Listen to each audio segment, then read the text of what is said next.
Welcome back, everybody. This is Richard Sachs, your host on Lost Arts Radio, broadcasting live on this Saturday, October 3rd, 2015. And we got a really packed show today, so I got to keep it kind of brief so that I'll have a little bit of time to go over with you at the end what we need to talk about then. I just want to tell you that coming right off the heels of the inspiring show with Katrina Blair and Jeffrey Smith last week, I wanted to go from wild foods into more of the living foods, live foods, raw foods that you could grow yourself, especially greens, but also getting into how to use greens and fruit and basically a live foods diet to maximize your health.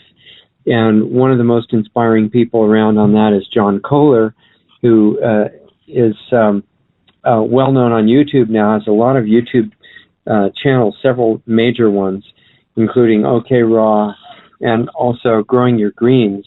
And we're going to get to talk to John in depth and detail and go over with him some of the most useful things that he's found out to give you a fun and exciting and energizing way to maximize your health, enjoy your lifestyle, adding more things to it that will reconnect you with nature, wherever you live. Even if it's in the middle of a big city, there are things that you can do to start growing at least some of your own food.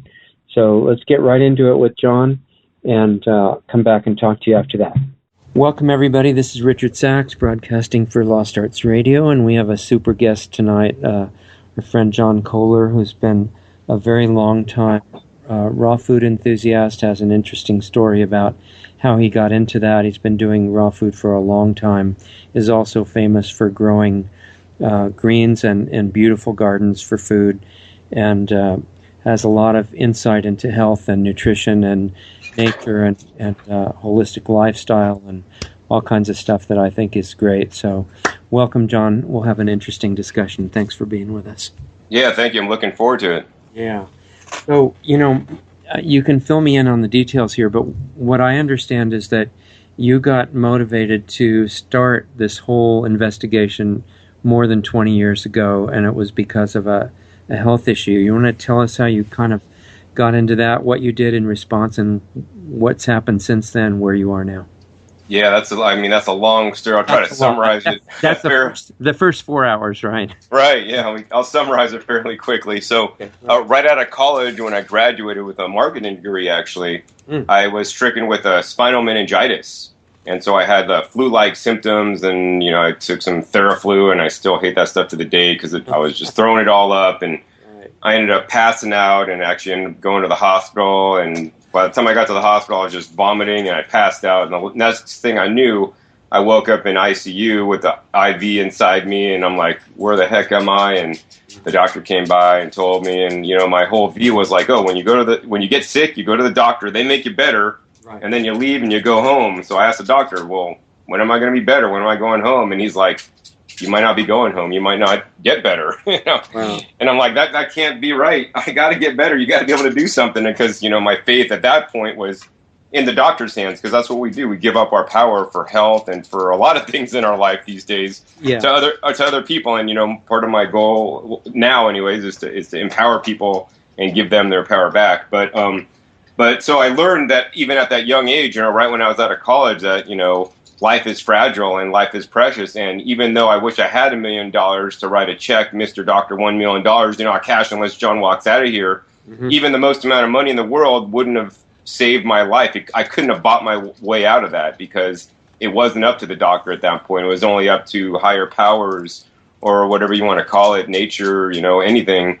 And I was given a second chance. So I learned that, money is not the be-all, end-all. Like many people are taught in our society, like to screw everything for money. We're screwing the environment. We're screwing other people. We're screwing everything for money just so people can get money and get rich because that's what we're taught we're supposed to do. But in my opinion, that's completely wrong. And what we really need to really value in our life is our health, because I learned at a young age in my 20s that without your health, you have nothing. You can't even enjoy your money if you don't have your health. And there's plenty of old people that have a lot of money and they're barely alive, they have a lot of money, but how can you even enjoy it when you're like totally not in good health, So I was lucky that this happened to me at such a young age, because most people don't get this realization until they're much older, and then by then it's like too late. So, upon leaving the hospital, that I only got out because of higher powers, not the medical doctor. Mm-hmm. I've always been good at asking questions. I was in like a mentally gifted minors program or GATE program when I was a child, and they kind of taught me to think out of the box, which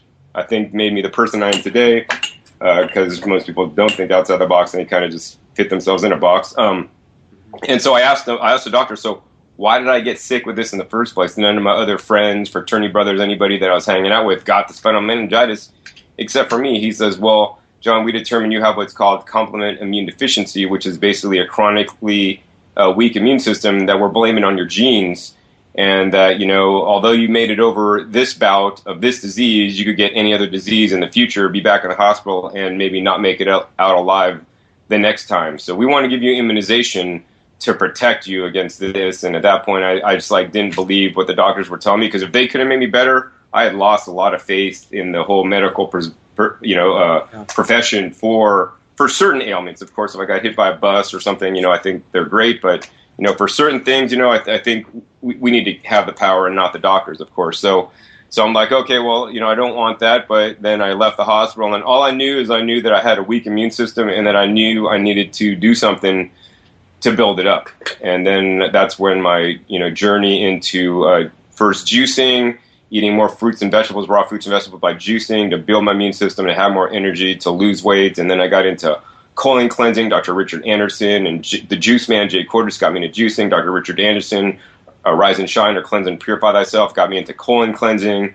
And then I moved on into just eating raw foods, because I determined that, that was the healthiest thing for me to do, to basically have the strongest immune system, to be the healthiest. Mm-hmm. And that was 20 years ago now. I've been on a 99.999% raw diet, raw plant-based diet since then.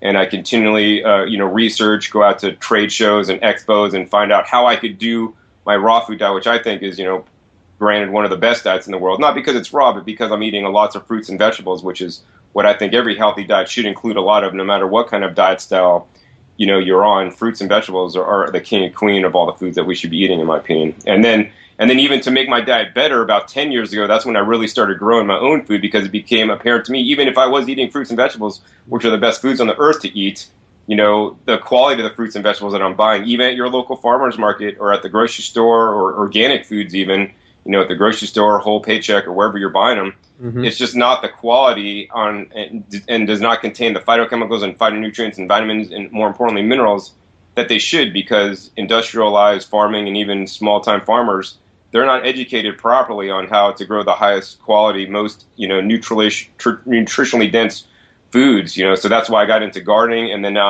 now as one of my answers to the world's problems, there's many, but at least growing your own food and becoming more responsible for the food you eat will increase your health. It'll also increase the the earth and the environment, and not having fossil fuels being burned and to transport food, and being your own producer, and I want to teach people how to become their own producer, be self-reliant instead of being a consumer and being dependent.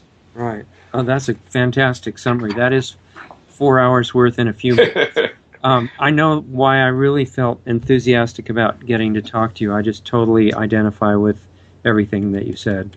And one thing also that I noticed that you talk about that almost nobody is aware of, but I think is critically important, since we're at the end of basically an interglacial period, that lasts about 15,000 years. At the end of that, you get a bottleneck in the nutrients in the soil in the form of fine rock dust being in very short supply, and you're one of the few people that talks about putting the rock dust back in the earth. So if you want to say anything about how important that is, I think that would be great. Absolutely. So yes, that's one of the reasons why industrial agriculture, conventional, and yes, even organic agriculture, in most cases, but not all, there's some industrial farmers that are actually using rock dust because they've seen the benefits in terms of they can invest X in a truckload of rock dust in their fields, and then their yields are more, they could sell more, because in their conventional food system, even organic food system, and if you go to the farmer's market, you're buying by the quantity, you're buying by the pound, and that's how farmers are paid, by the pound. So they don't care if the food's crappy, they don't care about the quality. As long as they have a lot of poundage and it weighs more, they get paid more and they make more money. So, my focus is not growing the biggest cauliflower in the world. my focus is to grow the cauliflower with the most nutrients in there, the vitamins and the trace minerals and the phytochemicals and phytonutrients, especially the trace minerals. There's research actually the USDA did on studying, when we don't have enough of certain minerals and trace minerals in us, certain diseases are more likely to occur. And this is research actually that the drug companies use now to try to make drugs to deliver certain trace minerals to us when that's subverting nature for profit. When if we added and had nutritious, soils to grow nutritious food, we would get all the nutrients we need from foods. And I know a lot of your viewers out there might be taking different kinds of supplements because they think their diet's not good enough. And yes, your diet's not good enough because there's not the nutrients in the food. I mean, even in the 1930s, they knew this, and there's a Senate document, that stated that, there's two ways they could go in the 1930s. They could go with the medicine model where, you got to cure disease and have drugs, or you could revitalize and rebuild the soils to grow healthy foods so that we could have a healthy population instead of trying, the dog chasing his tail, endlessly forever, Right. And so I like to add 70 to 90 minerals into my soil and also foliar feed into my plants. I do this by rock dust. And, what rock dust is, for many people that might not know, it's just basically crushed up rock. So you could go down to your local rock quarry that mines the rocks out of the ground. They use them usually for the underlayment of sidewalks and, when they're making foundations for houses and all kinds of stuff. And one of the byproducts of that whole industry is this fine powdery dust. And, in some cases that dust is very good because it actually has a really wide spectrum of trace minerals. In some instances, it's not so good. But in general, I think, using some rock dust from a quarry is better than not. But there are also other horticultural grade rock dusts around the country that have been identified for, really nice wide spectrum and range of trace minerals in what nature would provide. And, one of the things that I try to do is I try to model nature. So I'm not trying to reinvent my own fertilizers out of chemicals and all this stuff, and that's what science is doing, and that's what chemical companies want to do, and they want to say that stuff. I'm just doing what nature would do, and maybe I got to truck some rock dust in from places where it wouldn't have normally been in. But this is how in the Nile Valley, in Egypt, they would pray that it would flood once in a while, because when the floods came, that's when it deposited all the silt-like materials, and they had really fertile soil. And they sustain, their empire for many years. And so that's what we really need to get back into these days, to have a higher quality food and, more delicious food, more healthy food. And also, the plants are healthier because of it. It's we know that if we eat a healthy diet, you're going to be healthy. You're not going to get, sick as often. If you eat junk food, you're probably going to be sick, have a runny nose and all this kind of stuff. And if you eat diet rich in fruits and vegetables, you're going to be healthy. And the plants are like us; they need to eat a healthy diet as well, and their healthy diet is healthy soil. Right. And that's what's not talked about. So the rock dust is a very big component of what I use, and I use horticulture grade rock dust. There's many different kinds out there. And then I also use seed trace minerals. So the soils used to be rich in minerals on the earth. What happened is it rained and things washed away into the oceans. Now the oceans have trace minerals, and that's why some naturopathic practitioners say eat Celtic sea salt for trace minerals. The problem with Celtic sea salt is that the minerals in a form that were not readily absorbed by the human body. We need to absorb things in plant tissue form, not inorganic form. And the other problem with the Celtic sea salt is that it has mostly all sodium with a little bit of the trace minerals. But I also use certain trace mineral sprays on my plants in small amounts, because it's more about that you're just getting the minerals in place rather than the amount, because the plant will sort it all out. So that's one way for healthy soil, the trace minerals. The other way that's very critical that conventional farming is destroying is the soil microbiology. So there's beneficial microbes and nematodes and fungi in the soil, and this is what makes the system work. These bacteria and creatures in the soil absorb and digest the minerals and make them plant available so that the plants could absorb and get them into them so that they could be healthy. So, we really have to try to work with nature systems, and that's all I simply try to do in my garden, and that's what I teach. And it's unfortunate that most gardeners that teach gardening don't teach about these kind of things. So you're teaching the same thing in the soil as in the body, basically, right? Yeah, exactly. I don't have a video on that one yet, but I have a video on a lot of topics. I've over 1,800 videos free on YouTube, 24 hours a day, 7 days a week for anybody. But yeah, our human body, when we eat food we need to have actually beneficial probiotics within us that help us digest our food. And this is also what's in the soil, the beneficial microbes. I mean, it's said that we're more, bacteria than human, actually. Right. Yeah, I think it's 10 to 1, something like Right. Yeah, it's insane. The other thing is I can see the comparison where really we're making a compost pile in our gut every day. And it depends on how healthy of a compost we're growing there, right? Oh, that's a really good analogy. I've never thought of that before, and just when you told me that, that's so true. Like, I visit people's gardens that are like, I won't say like, well, I could say it's my girlfriend's parents. I visited their compost pile. Hopefully they're not listening. But their compost piles, like most people's compost piles that I visit, it's just literally putrefying and rotting because actually they don't have the right mixture of carbon to nitrogen. They're putting in a lot of food scraps, but they're forgetting to put in something like wood chips or something like paper shreds or something like leaves, or more importantly, what I told them to add was basically pelleted sawdust, which is basically horse bedding, from a feed store. It's like $8 a bag of 40 pounds, 50 pounds. And then it got going really good. But most people are eating foods that are actually just putrefying in their colon, and they're not properly digesting because they don't have the right ratios of different foods and nutrients that we would need, and they don't have the right bacteria to digest them either. Yeah, I know. It reminds me of some of the old Oriental doctors that were using the 5 senses instead of high technology to diagnose and suggest solutions. And they would say that if there's any kind of bad smell coming out of the body, there's something out of balance because that's not our normal condition. Yeah. And it's like if you are growing doing a compost pile that's got soil and carbon and raw vegetable waste and things, it has not a bad smell at all. You can be working right around it and it's fine. A little bit sour, but if you throw a dead animal on it or something like that, it changes considerably. Right? You don't want to be in the area. And nowadays it's considered normal that you need all kinds of chemicals so that you won't smell quite as bad on your body, right? No. Yeah, that's completely true. Yeah. So, okay, you mentioned wood chips also, and I'm assuming you're pretty familiar with what Paul Gauci's doing in Washington, right? Absolutely, yeah. I haven't gotten to visit him yet, but I actually have some friends that are doing something very similar.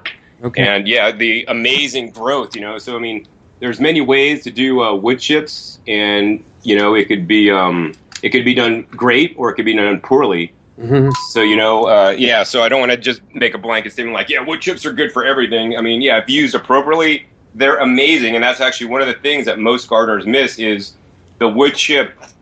Compost that the 100% wood chips provide is what's known as a fungal dominated compost. And that's why the wood chip gardening style works so well, because the wood chips broken down is some of the best nutrition for the plants. And they really respond when they get that, because most people are using a thermal based bacteria, dominated compost instead of a fungal dominated compost. Oh, that's really interesting. Also, they have to be careful. Don't dig the wood chips into the soil, right? Oh, yes, exactly. So that's where the caveats are. So, I mean, one of my friends in Hawaii, very wise man, said the best food for trees is other trees. So he, shreds up his trees, whether you want to chip them or whether you want to just put them underneath your other trees and let the leaves fall off and let the wood break down over time. It always breaks down. Just you're helping nature along by chipping it up. But at the same time, while that's really good for trees, you don't want to be mixing that in with the soil, especially the wood chips, when there's a lot more surface area that can attract some different nutrients and block nutrients, and then maybe cause vegetables and things not to thrive as well. Well, you were mentioning mimicking nature, and it seems like nature doesn't dig those things in. Nature just lets them fall on the surface until they go into the soil.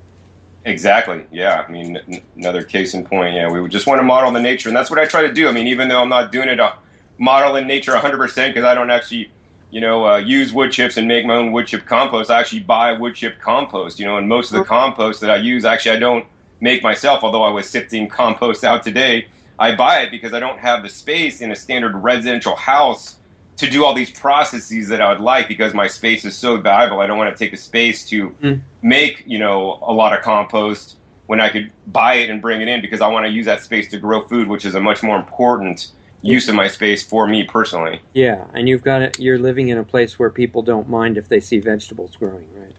Well, yeah. So I'm here in Las Vegas presently, and I have my whole backyard full of vegetables, and it's actually quite an odd sight for the desert for many people. So if you wanted to use both rock dust and wood chips, I guess you could put the rock dust down first and then put the wood chips on top, right? Something like that. Right. So, depending on how you do it, there's many ways to apply the wood chips, So I would apply you could actually apply the rock dust and kind of scratch it into the soil first. Mm-hmm. And then you could add it to the wood chips and then put the wood chips down. So you inoculated already the wood chips with the rock dust, because what the rock dust does, it really, provides the microbes more food, and a varied kind of food. Besides just having the wood chips there, they're also going to have the trace minerals, and they're going to go nuts. Yeah, I think it'd be pretty exciting to see what happened.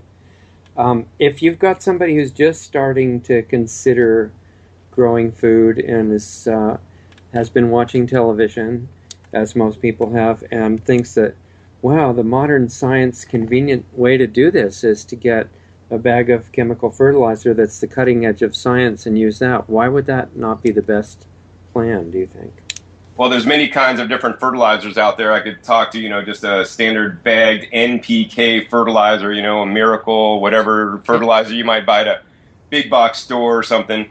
But, yes, plants will totally grow on those style fertilizers, but we're subverting nature. So, like, I know for, people now, they have, like, liquid drinks that people live on, especially when they get older, called Ensure, with all the vitamins and minerals. But that's not like really how we're designed. That subverts like our systems to like use our digestion system, to use our muscles and our stomach that actually, move on their own without us thinking about it, to like move things through and without getting a lot of fiber to clean us out. Mm-hmm. And so that's what the chemicals do.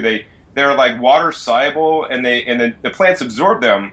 And some of the challenges with that are, number one, is that there's very limited amount of trace minerals in there. So there may be in most of them 3 up to maybe 16 to 18 at most. But as I mentioned earlier, I like to use 70 to 90 different minerals or foods for me. So imagine if you go to the ballpark, and at the ballpark you could only get hot dogs or hamburgers or a Coke. There's only 3 choices. But if you come to Las Vegas to one of them mega buffets, they got like thousands of different things you could eat. Not that I'm recommending eating at either one of those places. But that's what I'm trying to provide to my plants and to the soil, I want them to have the best smorgasbord ever, because, my soil lives in Las Vegas, and I want them to, live it up. But plants can just take what they want out of all that. And they can take what they want instead of being, basically force-fed certain nutrients in amounts that would not appear in nature. So there's many challenges with growing with the chemical fertilizers. Some of my research shows that when you grow with only limited amount of trace minerals in certain proportions, you're creating food because the nutrition in the food is only based on what's in the soil. So if you're using imbalanced fertilizers, you're going to also get imbalanced food. So some of the foods could be high in something called sodium nitrate, because a lot of the chemical fertilizers are just that.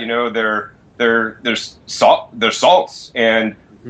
And when I was a kid, actually, my parents used to shop at the Co-op in San Francisco, and we weren't allowed to get the nitrate-ridden hot dogs because my mom knew back then that they may be linked to cancer and high sodium nitrates. But people are eating that in the conventionally grown food they're eating when it's grown with conventional fertilizers. So the food has gotten very imbalanced.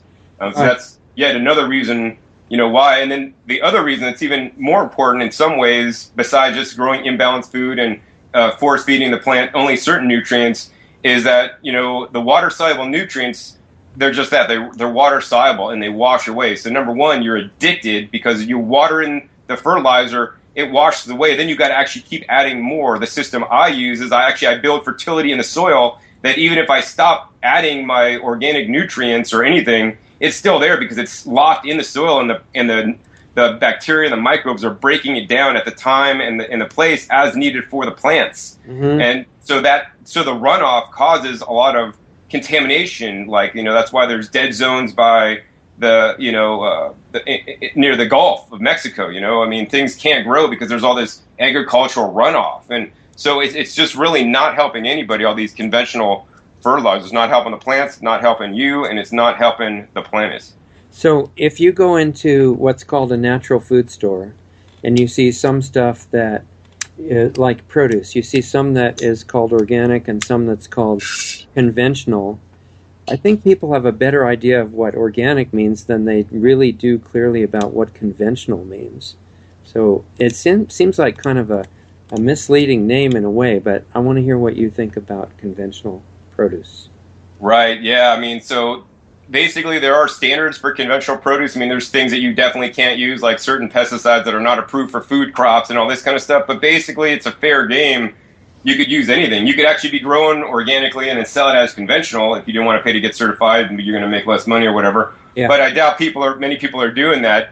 But at least with the organic standard, there's standards that say you can't spray these things. You can only use these approved fertilizers. But still, it doesn't really say how good the food will be, because you could just do the bare minimum if you're like a big, large corporation that just wants to get into organics because they know the organic segment is growing and they can make more money there. So they're going to do the bare minimum and maybe not build the soil to the extent that they could if they really cared about growing high-quality food, right? I've tasted plenty of conventional food that actually tasted better than organic food and had a higher bricks value when I would test it, but I've also tasted, better organic food than conventional food. So, I mean, it's just, you can't really say one's better than the other. In general, I do like to say and have experience that in general, organic food overall is better than conventional, and I always encourage people to vote with their dollars and buy organic food, because at least that's more of a system that I would support and I want to live by, instead of spraying, chemicals and toxic pesticides and using water-soluble nutrients. But organic, produce could just be as bad, because they could just be focusing on three main nutrients. I mean, there's plenty of bagged organic fertilizers that, in my opinion, are not the best. And, they're derived from, like, the stuff actually that I made a video about yesterday is derived from chick manure and feather meal, which are the waste products of animal industry, animal agriculture, and they maybe feed in the chickens, antibiotics, GMO foods, and these are the residues now that you're putting in to your garden to grow your food, and so you're eating chicken shit indirectly. So, that doesn't really sound too appetizing to me. Yeah, that's true. I'd rather add rock dust and earthworms and organic matter from plants to, that I would rather eat secondhand. So you kind of need to know what exactly is being done to the soil in order to know what it means, right? Exactly. And also, not only know what is being done to the soil, but how that relates. Because you could do the best things to the soil, but it doesn't mean your system is working. You could add the best stuff to the soil and your system could be out of whack, and it doesn't mean the nutrients are getting uptaken into the plant and all this stuff. So really, checking the quality of the produce, and knowing the nutrition in there I think is key. And over in Japan, actually, they get this. So they have special, like, Japanese gift shops where you could buy an apple, and one apple is like $21. It's called I guess Japanese viewers out there, I'm sorry, but it's called Seichi Inchi or something like that. And it means the best. So you could buy one apple for $21, but, like, literally the farmers will basically take all the apples off the tree except for 10. And those 10 apples are going to be super huge, super big, because the apple tree is going to focus on making those apples really good. And also they have really good gardening practices and add minerals and all this kind of stuff and build the soil. So you actually have a really good apple for $21. And I don't know if I'd spend $21 on an apple, but I suppose when I go to Japan, I'm going to do it and I'm going to check the bricks, and hopefully it's going to be really good. Yeah. Yeah. Well, the $21 apple is probably, after people make their first $5 million, they can go do that. But at least if it's called organic, it might not be done as well as you could do it yourself, but it's not going to have Roundup on it, stuff like that, at least not supposed to. Exactly. So I always encourage people, a motto that I like to live my life by is good, better, best. Do I always eat organic food? Well, 90 to 95% of the time I eat organic food. I eat 10% that's non-organic. Just because if I eat only organic, I'd be limiting myself very heavily. So, like, I wouldn't be able to eat one of my favorite fruits that's imported from Mexico is jackfruit. Okay. That's just simply not found organic. I wouldn't be able to eat another one of my favorite fruits, which is a number one anti-inflammatory fruit, which is known as cactus fruit. I buy cactus fruits from Mexico. They're just not available organically. I mean, these ones might be grown organically because cactus fruits are literally a weed and they just grow without anything. So they're probably not sprayed. Cactus fruit's also known as a prickly pear or tunas in the Mexican grocery store. And they're very affordable as well, depending on where you live. I'd be limiting myself severely if I didn't choose wisely on some non-organic food that I would eat. And of course, I abide by the clean, 15 and Dirty Dozen list as well. Yeah. We were just talking to Jeffrey Smith, and he was putting that stuff on his website. And but now those prickly pear cactus should grow around Las Vegas pretty well, shouldn't they? Yeah, so I wild harvest my own, and there's like over, I don't even know how many varieties. Let's say over 100 varieties of prickly pear cactus, and each one is a little bit different. So some are really juicy, some are not as sweet, some are a lot more pigmented to it, and so the ones that I find locally tend not to be so sweet. They tend to be more seedy, which is like actually really good because actually that's less hybridized than the ones that are maybe more sweet. Right. But I like to do a combination because like just much like we know there's different varieties of apples. There's Granny Smith, there's Red Delicious, there's Gala and Fuji. The Fujis are really sweet. The Red Delicious are not quite as sweet, and the Granny Smiths are kind of tart and not so good. Yeah. And there's many kinds of heirloom apples as well, but they each have different properties, and I want to encourage people to eat a diversity, even in apples or in cactus fruits or even in avocados or even in, different kinds of kale, because, the nutrients vary, and, especially like in the prickly pears or the cactus fruits, I really like to get the really rich, deep colors. Some of the green ones tend to be a bit sweeter when they're ripe, because there's green varieties like there's Granny Smith apples, but there's also Red Delicious apples. There's also dark purple and orange varieties of cactus fruits that are really rich in the betalains and things that's like what the beets have. And there's other things like taurine, which is a amino acid that is said that cats can't produce on their own, and that's why they need to eat meat. But actually, the cactus fruit is one of the only plants in the plant kingdom that actually has a available source of amino acid taurine. Wow, that's really interesting. So, if people go to where those are growing, I know you have to pull the stickers out of them, right? The thorns. Well, you don't have to pull the stickers out, but then you're going to get stuck. So. Well, yeah, I mean, most people would choose to, given the alternative.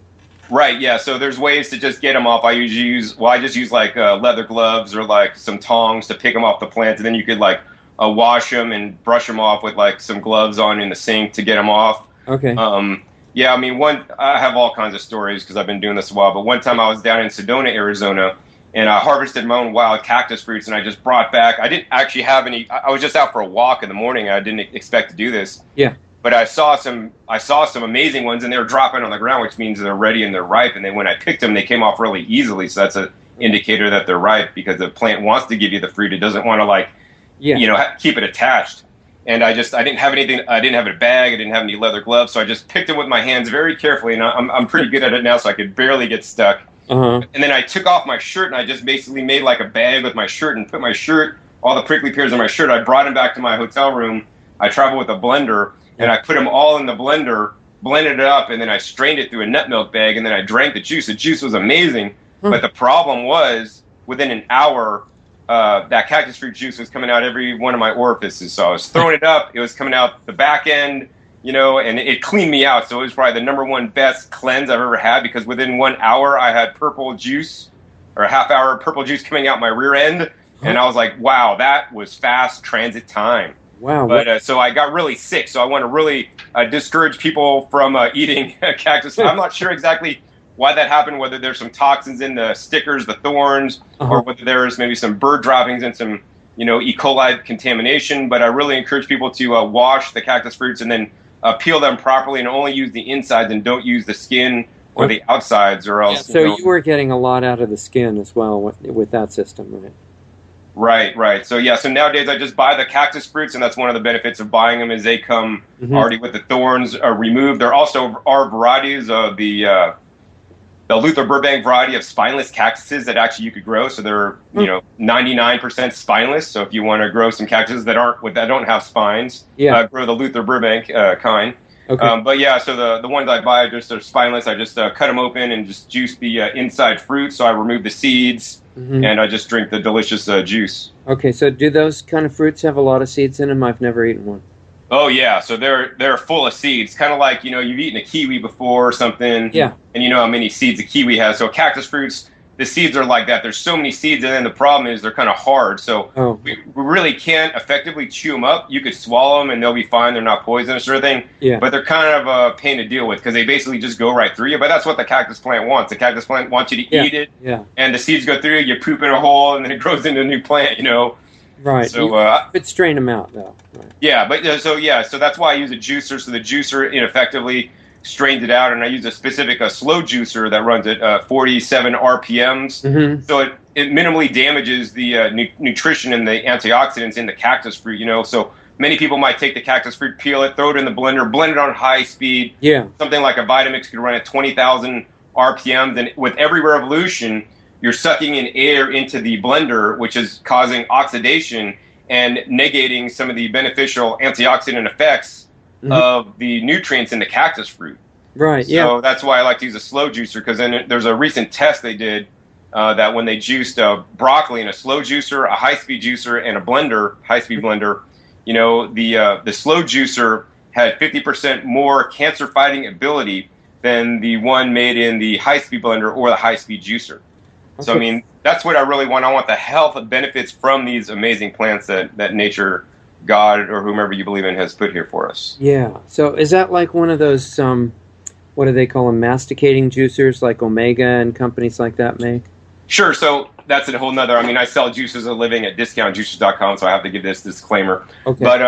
But the masticating is more like chewing. So the Champion is like a masticating, and companies have used masticating to describe their juicers, which I think is actually false. They have a low RPM juicer, so they have like a single auger juicer or a twin gear juicer, which are more crushing and squeezing than masticating. So masticating runs at like 1700 RPM. The slow juicers that I recommend run at 47 to 160 RPMs max. So I really want to reduce the RPMs to reduce the air infiltration and heat generated, into the juice. Well, since you're kind of an experienced juicer person, I just wanted to see what you thought of whatever it's called. I don't know officially, but the Omega type that has that horizontal single auger with teeth along no teeth on the auger, but it pushes it against teeth on the outside of it. And it's pretty slow. Are those good, or do you need something different? So, yeah, that's kind of a trick question. So that's the Omega horizontal single auger juicer. So there's not really teeth, but basically there's like these ridges inside the juicing screen that basically act like teeth to grind up the produce, and then literally it grinds and presses and squeezes out the juice. So, for the right use, those juicers are amazing. I have a YouTube channel called Raw Foods on YouTube. That has over 400 videos comparing juicers side by side so that people could determine the best juicer for them. So for certain people, that single auger horizontal style would be great. So, for example, if you want to juice a lot of wheatgrass and sprouts, hands down, that's probably one of the best style juicers. If you want to juice a lot of leafy greens, that's another really good use. If you want to juice medicinal cannabis leaves, that's probably one of the best juicers to juice the cannabis leaves. If you want to juice a lot of fruit, well, then this is not the juicer. You'd probably want to get it. And it does a decent job also at juicing carrots as well. Okay, but you want a different design for if you're doing very much fruit for juicing? Right. So, there's just like, many people ladies will get this one. I like to use analogies so people get it. So ladies have many different pairs of shoes. They might have a pair of shoes to go out to like a nice evening, formal, dress-up occasion. They might have a pair to go running in, they might have a pair to go to work in, they might have a pair to go to the beach in, And so juicers are like that. I have a whole shelf full of juicers, and I use the juicer based on what I'm juicing to get the best results. And guys would appreciate this, like the tool example I gave. Like inside your toolbox, if you got a bunch of different screwdrivers, you could have a Torx head, you could have a Phillips head, you could have a straight slot, and you're not going to use a straight slot, a screwdriver to undo a Phillips head unless you can't find your Phillips head. It'll kind of work, but it's not optimal. So that's how juicers are. You can juice fruit in a single auger horizontal juicer. It'll kind of work. You might be a little bit frustrated because it's going to back up a lot and not be optimal, but it kind of works. But if you do it with some leafy greens or some hard vegetables, then it works a lot better. So this is what I try to share. So, there's a different juicer for everybody. Like there's a different tool or a different pair of shoes for everybody based on your specific needs. So in general, I like to use the vertical single auger juicer for my needs. I juice a lot of greens, specifically from my garden. I also like to juice some fruit sometimes. Today I actually juice cantaloupes. And the vertical single augers, in my opinion, are the best price-performance ratio, and they juice the widest variety of produce, fairly well. And they're fast to use. You don't have to do a lot of cutting, and they're relatively easy to clean, and they make a high quality juice. So and people can see all those different kinds on your juicer site, right? Right, yeah, discountjuicers.com. I have the different juicers you could see, and then actually you could visit the website youtube.com/raw foods for all my juicing videos where I demonstrate the juicers and explain step by step how they work. I compare, like today, before this call, actually, I was working and I did a juice off comparison between the Omega Twin Gear TWN30S and the Omega NC800, which is a single auger juicer. I juiced 17 ounces of carrots and 1 pound of power greens in each juicer to show you which one would yield more and how long it took, to juice it. Actually, that's what I'm drinking right now. Yeah, so what did you find out? Yeah, so I found out the TWN30S, which at present time has a retail of about $500, I produced about 600 milliliters of juice, and it took 8.5 minutes to juice. And the Omega NC800, which is the horizontal single auger, retails for about $380 at present time, and that made 575 milliliters of juice, so that was 25 milliliters less, and took about 5 minutes. So it took less time, and made about 4% less juice, and it's easier to clean. So and it costs less money. So any day of the week, I would choose the NC800 over the TWN30S for this specific recipe, which was 1 pound of greens and about 17 ounces, a little bit over 1 pound of carrots. Okay, so is there any kind of explanatory stuff like that on your juicer site, the Discount Juicers?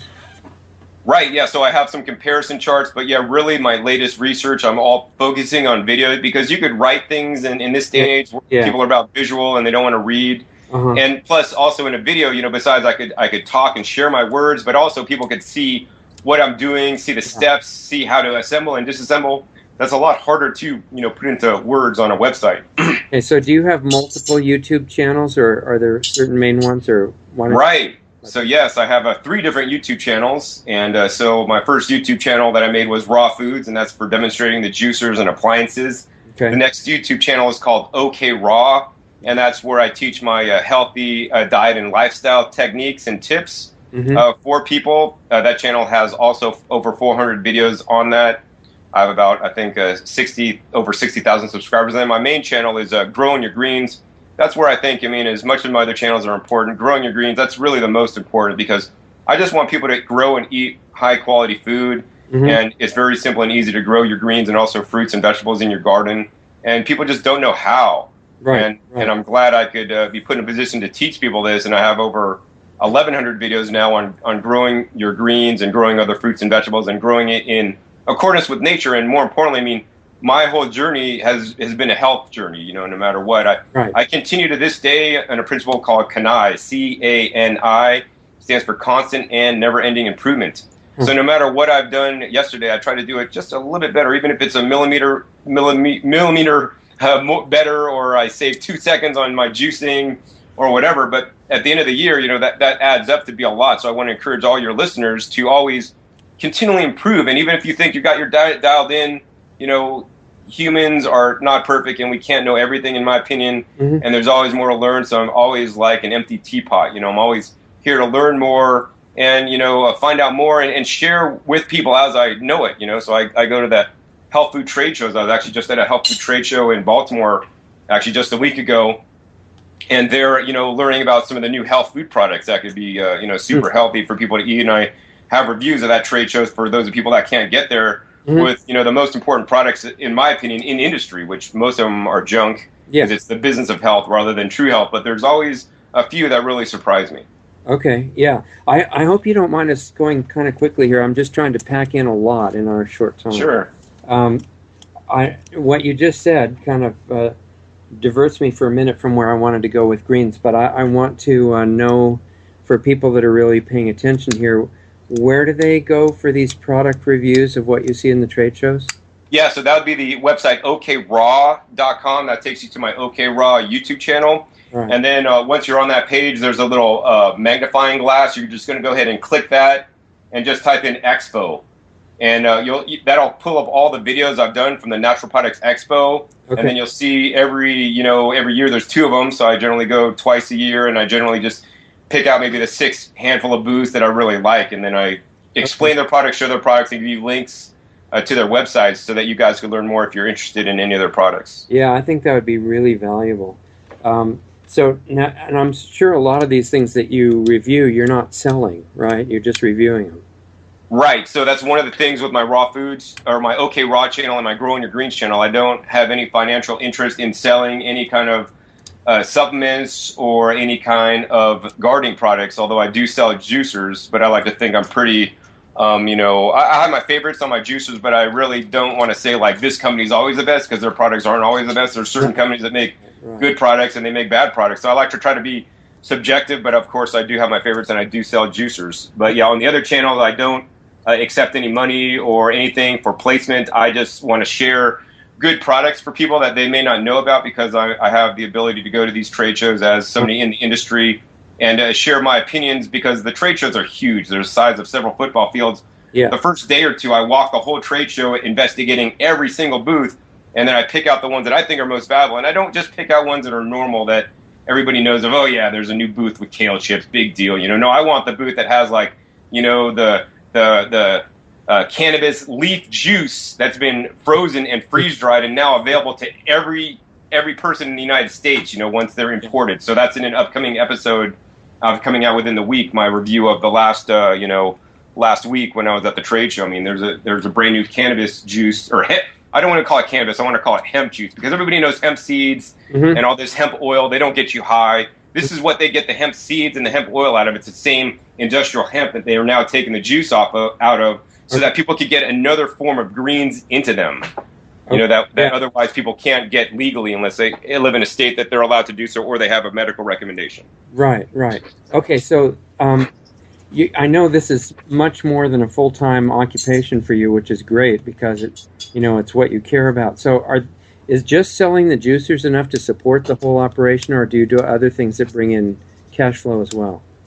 Right, yeah. So, I mean, I just live a meager lifestyle, right?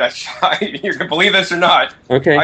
I shop at the dollar stores in Las Vegas, and I love getting good deals, and I go to the dollar stores. And dollar stores in Las Vegas, believe it or not, they have organic produce. So I was getting I get like 1 pound of organic greens for $1, and when I see they have some, I'll buy all 10 bags they got, you know? Yeah. And then I just use them and juice them and stuff. And I grow my own produce, and I go to the wholesale produce terminal to buy things in bulk. And I have videos that show what I buy in bulk. And for like $400, basically, if I go to the wholesale produce terminal, me and my assistant that lives with me and helps me out, we could eat for the month, So it's I live a real meager lifestyle, but yes, I sell juicers for a living. That's all I do. Okay. And this gives me enough money because I don't have, expensive cars and all these crazy things, and I don't need a lot, I just want to be healthy and I want enough money to be able to grow my food and share this message. And I think the other thing that really helps me is that, I've learned that money is not my main mission. I need money to survive in this society because that's how this society is situated at present time.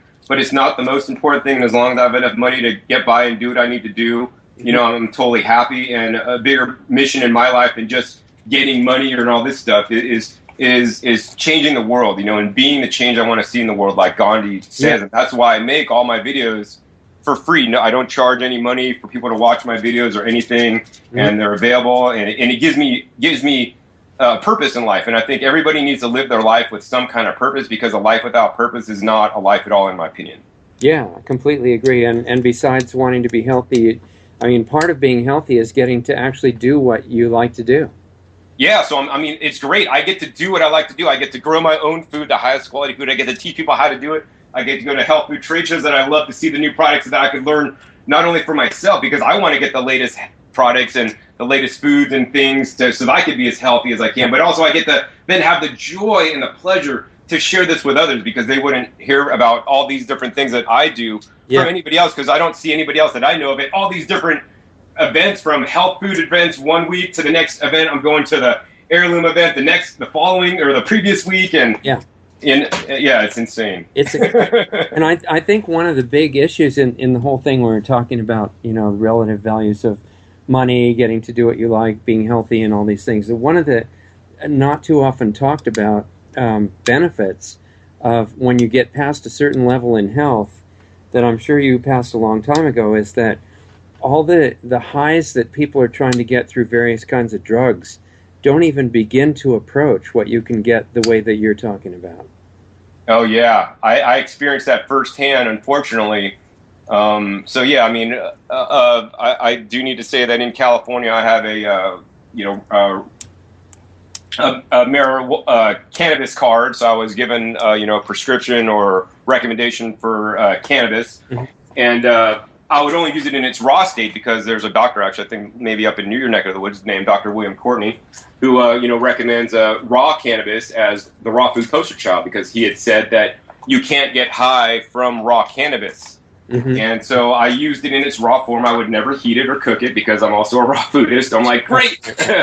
But the problem was I figured out a way you could get high from raw cannabis. And that was really not a fun day of my life at all, because I'm normally have tons of energy and I need to focus this energy on something. So I have my mission to teach, educate others, and also do my own thing. But on this one day, I actually got high on raw cannabis. And actually, I made a video about the experience, and in the video, it's how I got high for 10 hours on raw cannabis. On one level, it was not so good. On the other level, it's great because I learned how you could get high on raw cannabis if that's what you want to do. And I would encourage everybody that uses cannabis by smoking it to get the psychoactive effects, which is not the desired effect I wanted. You could get high on it for 10 hours by juicing it, so you could actually not mess up your lungs by inhaling smoke. And you could get the benefits of the chlorophyll, the trace minerals, the vitamins and minerals, and all the different cannabinoids more than just the THC by juicing it and getting high for 10 hours. It was totally insane. But the whole point was that being high on life and then being high on raw cannabis, it was most terrible experience. I mean, yes, when I was in college, everybody's, when they were younger, seemed to be smoking cannabis and all this stuff. And I used it and got high and stuff. But living the way I do on a high alkaline diet all the time and on being high on life, when I got high on cannabis, it took away from how I felt. I really didn't feel good. And it was like, if like when you're in school and you're a grade school kid, you might look at your watch. Okay, is it 3 yet? Is it 3 yet? Or you look at the clock on the wall. Is it 3? I want to go home. Or if you're at your job you hate for money that you don't need and all this kind of stuff, you might be looking at the clock. Is it 6 o'clock? Is it 5 o'clock? Am I off yet? That's how I was when I was high on raw cannabis. I was like, oh my God, this is terrible. I don't feel good. I just want this to be over. Like now, this needs to disappear because I'm high on life. And it just really concreted it in it for me, that like how I really love my life now, and I really wish that other people would be able to experience this as well. Yeah, I agree. I think one way of looking at it is, one is a high that you get by dulling your mind so you won't feel as much distress from things you're not dealing with, so you feel like you're better off because you're just unaware of stuff you don't want to face. That's one high. And the other one makes you super clear and you're better at dealing with everything, and it's exciting. Absolutely. So I want to go into greens now, because that was what I thought of a few minutes back. Well, first of all, if people are just starting out with raw greens, and for example, raw green juice, which a lot of people recommend for part of the health program, one of the early things they notice is that they don't think it tastes very good. So I want to deal with that, how to get through that if you really want to, and also how your taste evolves and changes as you go along, gradually improving what you're eating. Sure. So for many people, we're just simply not used to greens. I think the per capita consumption of kale is, I don't know, a quarter pound or a pound a year. It's something insane. Like I just drank 2 pounds of greens just now in my green juice, that I made earlier. But I'm used to this, and I had carrot and I had greens, and I didn't even put any fruit in there, and this is fine. I'll just do cucumbers and greens, and of course it depends on the greens, the quality of the greens, and the kinds of greens. But in general, there's a few things you could do to make greens taste well, because people are not used to it. I don't recommend going in like, oh yeah, that guy John, he juiced 2 pounds of greens and drank it all. No, I don't recommend doing that. I've been doing this for 20 years, and maybe when you're at 20 years, or at least 10 years, maybe get into that, but everybody needs to go at their own pace. So I always encourage people to start off slow. So, if you think greens taste horrible, if they're not good, number one, grow your own, because they will taste better when you fresh pick them, especially some of the baby tender leaves are more tender than if you go buy kale at the store and it's the older, more mature leaves that are kind of turning yellow, then they get really tasting bad. And kale from my garden and kale from the store, there's no comparison, man. At least if you're not growing your own, go to the farmer's market, and usually they'll be better there. But don't juice the whole head of kale, man. Juice like some celery and some cucumber, which is really neutral, and juice 1 leaf of kale. and maybe one apple and taste that. And if it tastes good, great. If it doesn't taste good, put an extra apple in there, right? At a certain point, like you're like, oh yeah, I could deal with this. And once you get down to like, your recipe that you like, then you're going to add like 2 leaves of kale and see if that agrees with you. Oh yeah, 2 leaves, I could do that. That's no big deal. And then once you get to that point, then keep that up for a week, and then the next week try 3 leaves and see, and then keep adding, 1 or 2 leaves at a time to gradually increase. And this will basically, like, our body's not used to eating healthy stuff, especially in this world when people are eating so many unhealthy things. So I always encourage people to start off slowly and not, oh, it's really good to do raw. I'm going to go 100% raw tomorrow. Well, in most cases, I find that actually doesn't work for people. People backslide. They're not perfect. They're used to what they're used to. So, eat. I don't care whatever diet people are eating now. I mean, just have an extra green juice, and eat less of what you would of the junk, of the animal foods, the processed foods, and all this kind of stuff. Right. But slowly increase the healthy stuff and slowly decrease the bad stuff. And this is the way to health, in my opinion, not doing it overnight unless there's some critical, a medical situation that you really have to take drastic steps quickly. Yeah. Now, some of these things, when you're making a gradual improvement and you're starting to release and get rid of certain toxins that maybe the body stored for 30 or 40 years or something like that, a lot of people talk about making that easier and less toxic reaction by using forms of colon hydrotherapy. What do you think about that? Absolutely. So I think definitely when you're going through the process of drinking juices, it's definitely good to drink more filtered, good quality water, whether that's, spring water or coconut water or something like that, or your own filtered water. Mm-hmm. That's very important, staying hydrated, because another big challenge in today's world is people don't have enough hydration, and juices will provide some of that, but I think especially water can help. Water moves fluids in your body and helps you detoxify, so that's super critical. Aside from that, colon hydrotherapy, yes. When I did get into a healthy diet and lifestyle, I did do colon hydrotherapy along with my colon cleansing, and that was, for me, very beneficial to help get me on the right track. And I still like to go in, sporadically for colon hydrotherapy, even today. I don't think it should be something you get dependent on, but in certain medical situations, it can be very helpful. Yeah, well, I've noticed, especially during all kinds of cleanses, that it can make you feel good a lot faster. And you can do it at home with your own enemas, right? It doesn't have to be $100 a time every time going to have colonics and that sort of thing. Right, yeah. So the enemas only go so far. So I would recommend, if you want to get more into it, you could do like a Kalima board. So that would kind of get the water a little bit deeper. But, I don't really, get too much into that. I just say that it can be definitely beneficial in times. And, if you're going to go to a practitioner, make sure they're a licensed practitioner, they know what they're doing. Right. For sure. Okay, now also on the issue of the greens, I know, in your picture you're sitting around a lot of beautiful looking greens in your garden and raised beds and things that you've got there, which I assume is, where you're living now. But some of the greens are grown indoors, right? Because on one of your videos, I heard about your being convicted of growing baby greens inside your house as a terrorist. What's the story on that? Well, I think that got a little bit blown out of proportion. So you said I got convicted of growing greens inside my house as a terrorist. So what happened truly was the police came over to my house. They thought I was growing cannabis or marijuana illegally in my bathroom under these special LED grow lights, which most people would not grow vegetables in their bathroom. At present time, actually, I'm not growing anything inside the house except spirulina in a fish tank. Okay. Well, that's pretty suspicious too. But yeah, right. Yeah, but yeah. So I was just growing some in the wintertime. I was growing some propagating my tree collards inside, and most of my things are grown outside. I do have greenhouses, but I have grown in the past indoors. But not in any big way, because I think once again, if we're trying to duplicate nature, every day the sun comes up, and plants don't necessarily get fluorescent fake light. Right. They could grow with that, and we could survive with fake light. But we really need the sun to create our vitamin D, and plants need the full spectrum that the sun would provide, that they're used to, I think, to grow the highest quality, plants, just in nature's model. Yeah, I mean, actually, there's so many subjects that come out of everything you say, but it's like the humans are supposed to get in their eyes and on their skin the full spectrum sunlight as well during the day. And I've seen, there was a great book written by John Ott called Health and Light back in the 1980s or so, and he was pointing out that just getting all the frequencies of light that are closely associated with the sun, if you put those in office buildings and things, the people all get healthier. And so I was wondering, with regard to greenhouses, how much do you think is lost when you cut down some of the sunlight with the greenhouse?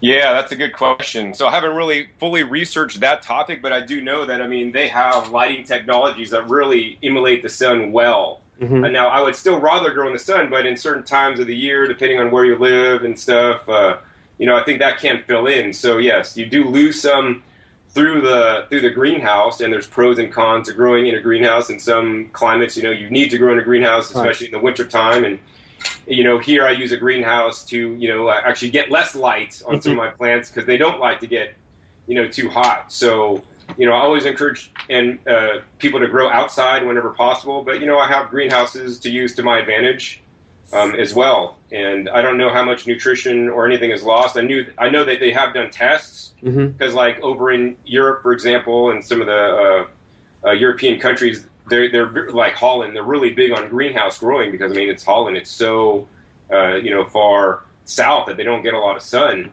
And some of the results on lycopene and different antioxidant levels have been pretty insane using certain kinds of LED full spectrum lights. But still, it's a lot of energy that goes into making those. It's a lot of energy used to growing things, and the sun's just a lot easier. So are you saying that you actually use your greenhouses to ease off the amount of heat? I mean, is there a way you can get cool air inside your greenhouse in the middle of the summer? How does that work? Yeah, so depending on where my greenhouse is, so I have greenhouses like underneath some trees, so it kind of shades them out a little bit, so they're kind of cooler inside there than just outside in a shady spot. And then, also I have my greenhouse is actually under an overhang or underneath, a big, overhang in the backyard, like I don't know what those things are called, but they're just a big cover. Yeah. So that kind of keeps the light coming in, but also it keeps the direct sun off. I mean, people also put shade cloth over their greenhouses, and people grow in South Florida, they grow over shade cloth because it's just too hot. I mean, even some places in Hawaii. And some people might think, John, do you grow under shade cloth in Las Vegas where it's like 110, 115 degrees sometimes? Yeah. Well, there's pros and cons of growing under a shade. It could be beneficial in some ways, but also not so good in some ways. I mean, when you're blocking light to plants, you're blocking their ability to photosynthesize and create plant compounds. And for example, a tomato could create over 300 different plant compounds, one of which is lycopene. And there's many that are not even researched as to what benefits they can have in the human body. But the plant's not creating this for us. It's creating it for itself in response to nature stimuli or stress, such as the hot sun. So, I really want to encourage the sun and make my plants more resilient so that they could handle the sun, by building soil, by watering appropriately. If you don't water enough, then the plants can't survive the hot sun because the plants, we perspire to cool ourselves off. Yeah. The plants transpire. That means they pull up water, and then I water them with cold water from the ground. And it's cold water going into the root zone, which then they can actually pull in through their roots, and then it works up through their plant tissues and then out through their leaves where they release the water. This causes them to cool down so that they can stay cool even in the hot 100+ degrees temperatures of Las Vegas. And people forget, at the same time they're transpiring, they're pulling in water, but they're also pulling in nutrients. So now they can take faster nutrient uptake because of the hotter sun is on them, and then they have a nutritious soil. And the system just works really good like it should. Now, if you don't have good soil, you're trying to grow in the hot sun of Las Vegas, and you don't have shade cloth, that could be a really big problem, in my opinion. Right. So the transpiration, in a way, is the nutrient uptake plus the basic principle of a swamp cooler, right? They're cooling by evaporation. Exactly. And, the same thing. I mean, the plants are creating the compounds within them to protect them from the sun.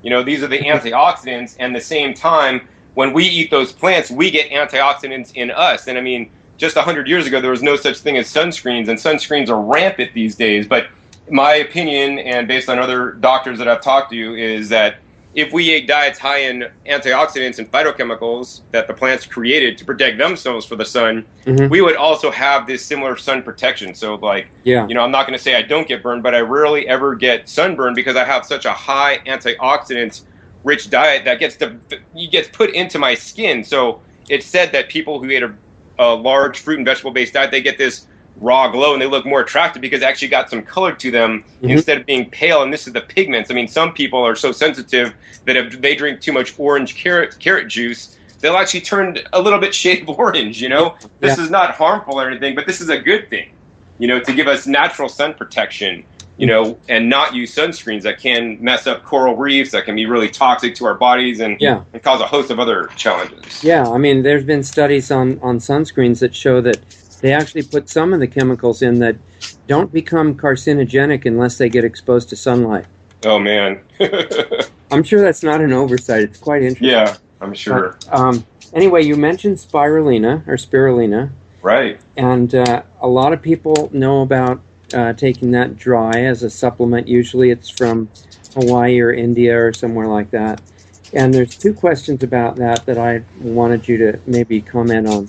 One is the difference between, it obviously has minerals and other, concentrated chlorophyll and B vitamins and stuff in it, but the difference between the dry form that you usually get and what you're experimenting with in your fish tank, and if, also how in a water environment you provide the organic nitrogen that the plant needs without using the chemicals. Haha, that's a really good challenge right there. So I'm definitely going to say that I'm not an expert by any means in growing spirulina. I've been on this spirulina growing journey for about a month or two. Okay. So far, I've done a lot of experimentation with it, looked into it a lot. I have been using spirulina in its dried form from Earthrise and from different companies for like the last 20 years. It's grown in California, India, China, and Hawaii, and the qualities could vary widely. There is organic certified spirulina, and of course, many is actually not organic. Right. So the main difference between fresh and dried is just that, one has water content and one does not. So like, I encourage people to grow their own food, because they know exactly what's going into their food that they're growing. They know what they're putting in, and they know what they're harvesting out, And likewise, with my spirulina, I know exactly what's going in there. I know if there's any kind of, contamination. There's no contamination because I'm growing it inside my house in a closed environment. And, as long as the nutrients I'm using to grow the spirulina is not having any contamination, there's no bird poop, there's no nothing extra in there that you don't know if they're growing it in big ponds in the middle of who knows where, and there's runoff from the agricultural place next door. And the other thing is that it's water rich, and when you do any kind of processing, whether that's drying, cooking, heating, freeze drying, there's always some nutrient loss. There's something lost. So I want to always encourage people to use the foods that they're eating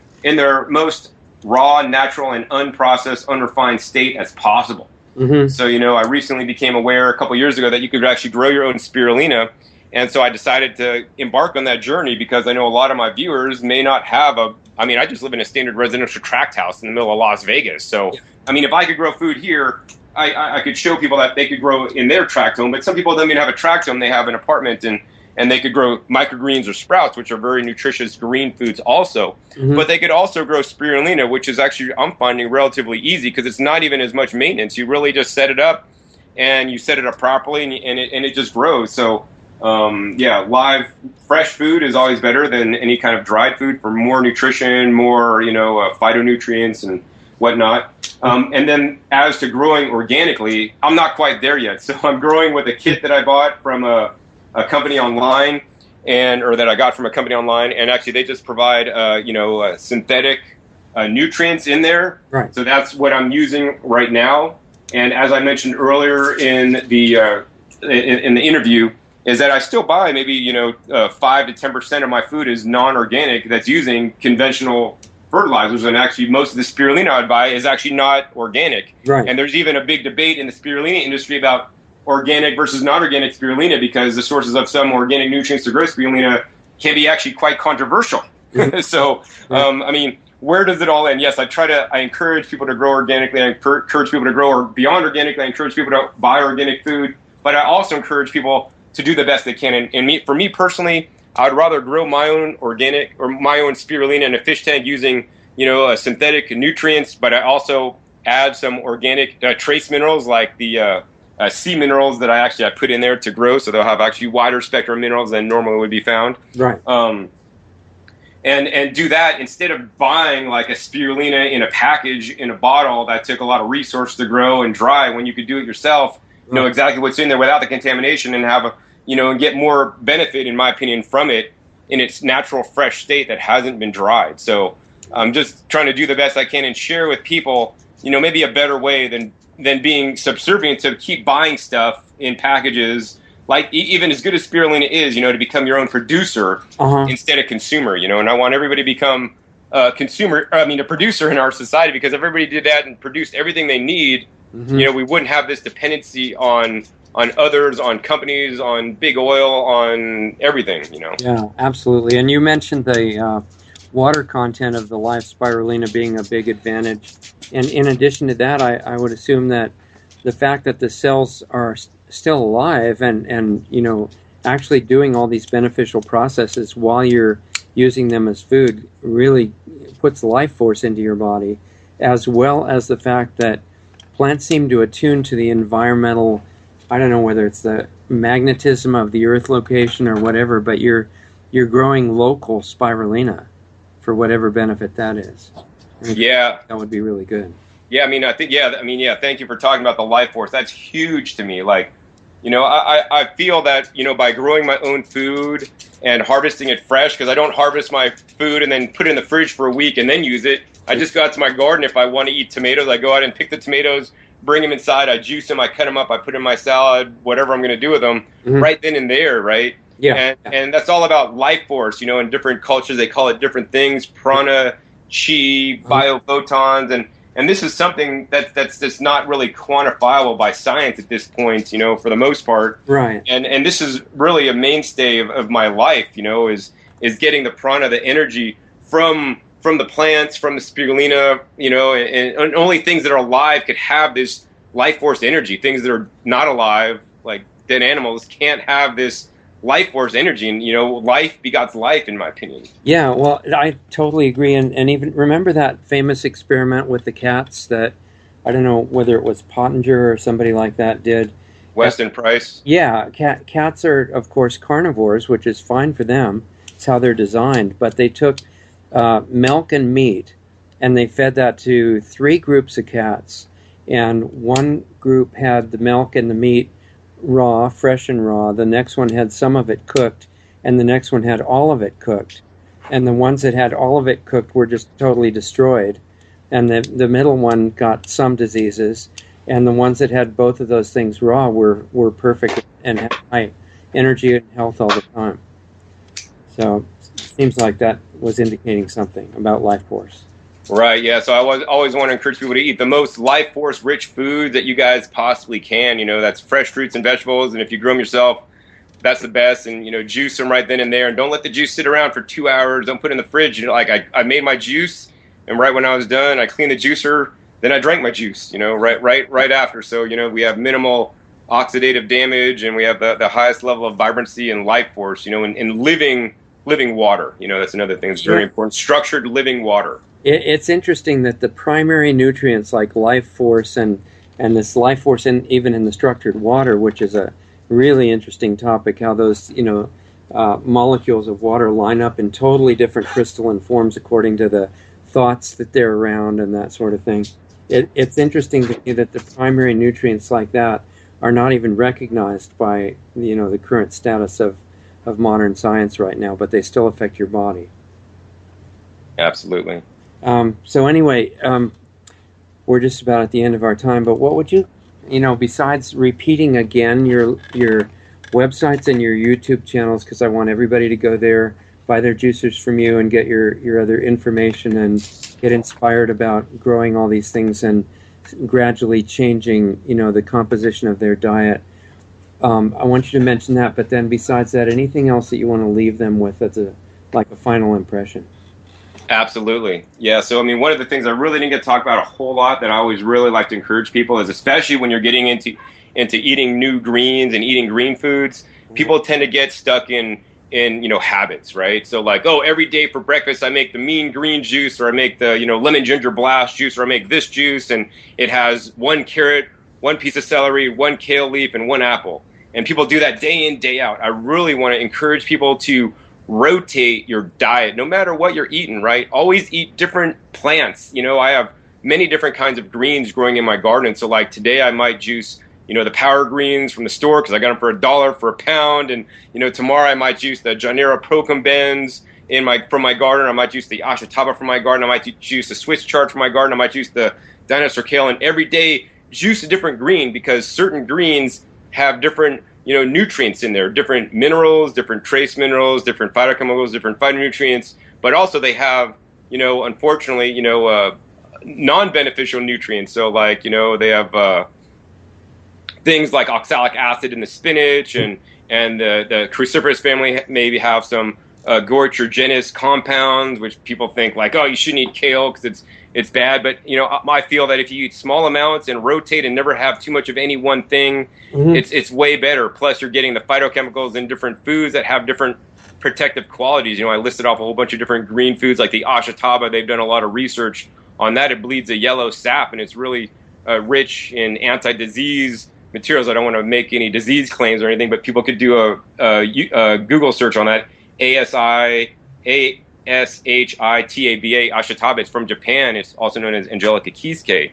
But I mean, I grow all these exotic things now that, literally money can't buy, and I rotate regularly. Even my fruits, and my nuts, I rotate to get different nutrients and different things. So I want to encourage people to rotate the plant foods and even the other foods, if they're eating other foods they're eating, to never get too much of any one thing. I mean, actually, recently in California, there was spinach recalled for heavy metal contamination, organic spinach nonetheless, which is actually kind of insane. But yeah, if you would rotate your greens and never eat too much of any one thing, this would be less of a concern. Not that we still should be eating things that are have higher than, whatever FDA limits or whatever.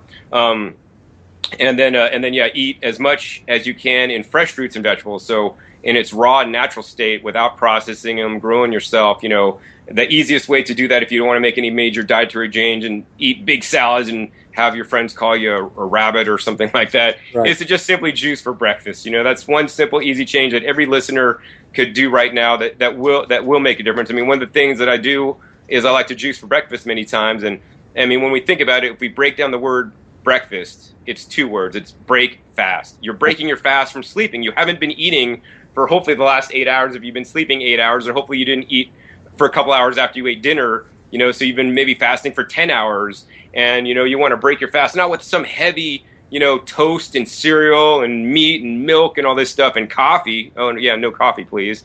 You want to break it with something light, and one of the lightest things to do besides drinking, some water, some coconut water that I like to do in the morning, is a few hours later I'll actually have a nice big vegetable juice or fruit juice sometimes, because that digests relatively easy, and you're literally extending your fast. And, one of the ways that has been proven for longevity is to reduce the amount of calories, you're eating, and juicing will most likely do that for you for breakfast. Yeah. Boy, I think we just scratched the surface, and I hope that you'll come back maybe and give us an update if you feel like it, because I really enjoy the inspiration, and especially sharing stuff that you're actually doing, which is totally different than theoretical type stuff. I mean, theories are okay, but sharing experience is a lot more direct. I really appreciate it. So before we go, again, leave your websites in people's memory here. Great, thank you. So yeah, the website to learn about growing your own food is at growingyourgreens.com, and I have over 1,100 videos that teach you all aspects of growing your own food at home, no matter where you live. And yeah, I share a lot of my stories, and a lot of the videos I make is actually just what I'm doing in the garden that day. So you're kind of going along my journey, and I'm just sharing my journey with everybody. Yeah. My next YouTube channel is OKRaw, or OKRaw.com. And that's where I have over 400 videos on sharing my lifestyle, my diet and lifestyle, eating a predominantly or all plant-based raw lifestyle with you, and interviewing many of my friends that have been doing this for a long time to share their tips and tricks. My final YouTube channel is youtube.com/rawfoods. And that's where I have over 400 videos comparing the different juicers so that you could, purchase the best juicer, blender, and dehydrator that will allow you to eat more fruits and vegetables. And of course, I would encourage all your listeners to support me so that I could continue doing my work and continue to make the free educational videos on my other channels by supporting me by buying your juicer, blender, dehydrator at my website, discountjuicers.com, which is where I sell the appliances so that you can create healthy change in your lifestyle today. Yeah, that's where I want to see money connected to things like what you're doing is really inspiring and exciting. And for, nobody to be discouraged, no matter what difficulties they're doing, they're really exciting things to discover, and they can start happening very quickly. So anyway, thanks for being with us. Hang on, and we'll say goodbye during the break, and we'll talk to you soon. All right, my pleasure, Richard. Thank you. I'd walk all night to find you through the jungle in a daze. Where is my protector? Are you in this endless maze? I need a guide with every stride. I'd hang up your every word. Where are you now? Lost in a crowd, escaping from this crazy world. You told me to listen out for the beat of your drum getting louder and louder. The beat of my heart brings me closer to you. Hearing your steps, I run faster and faster. I'm coming up behind you. I listen for the beat of your drum. Beat of your drum.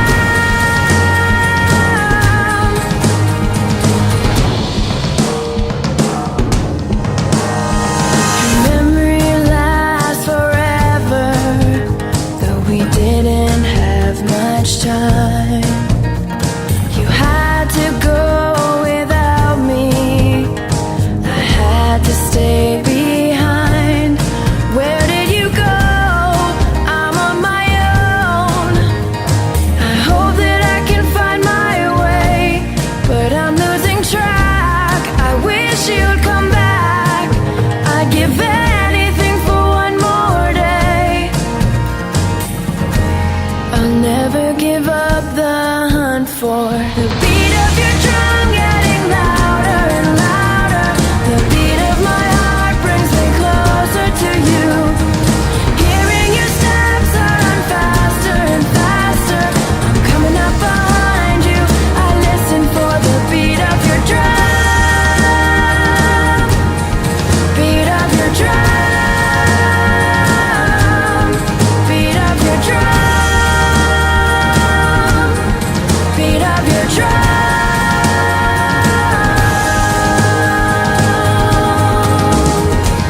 Keep up the beat, you're almost in reach. I know that you wanna be found.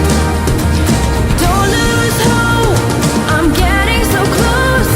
I'm following your every sound. I know the day will come when two songs play as one.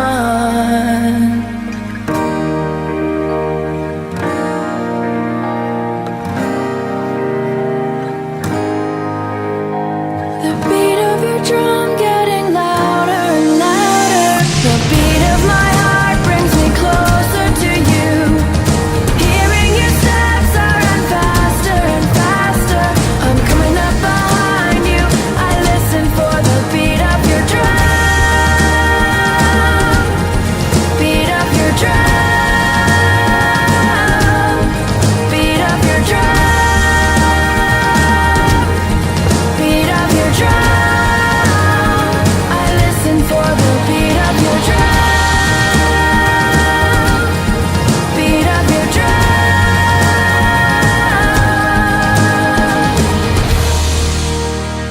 I listen for the beat of your drum.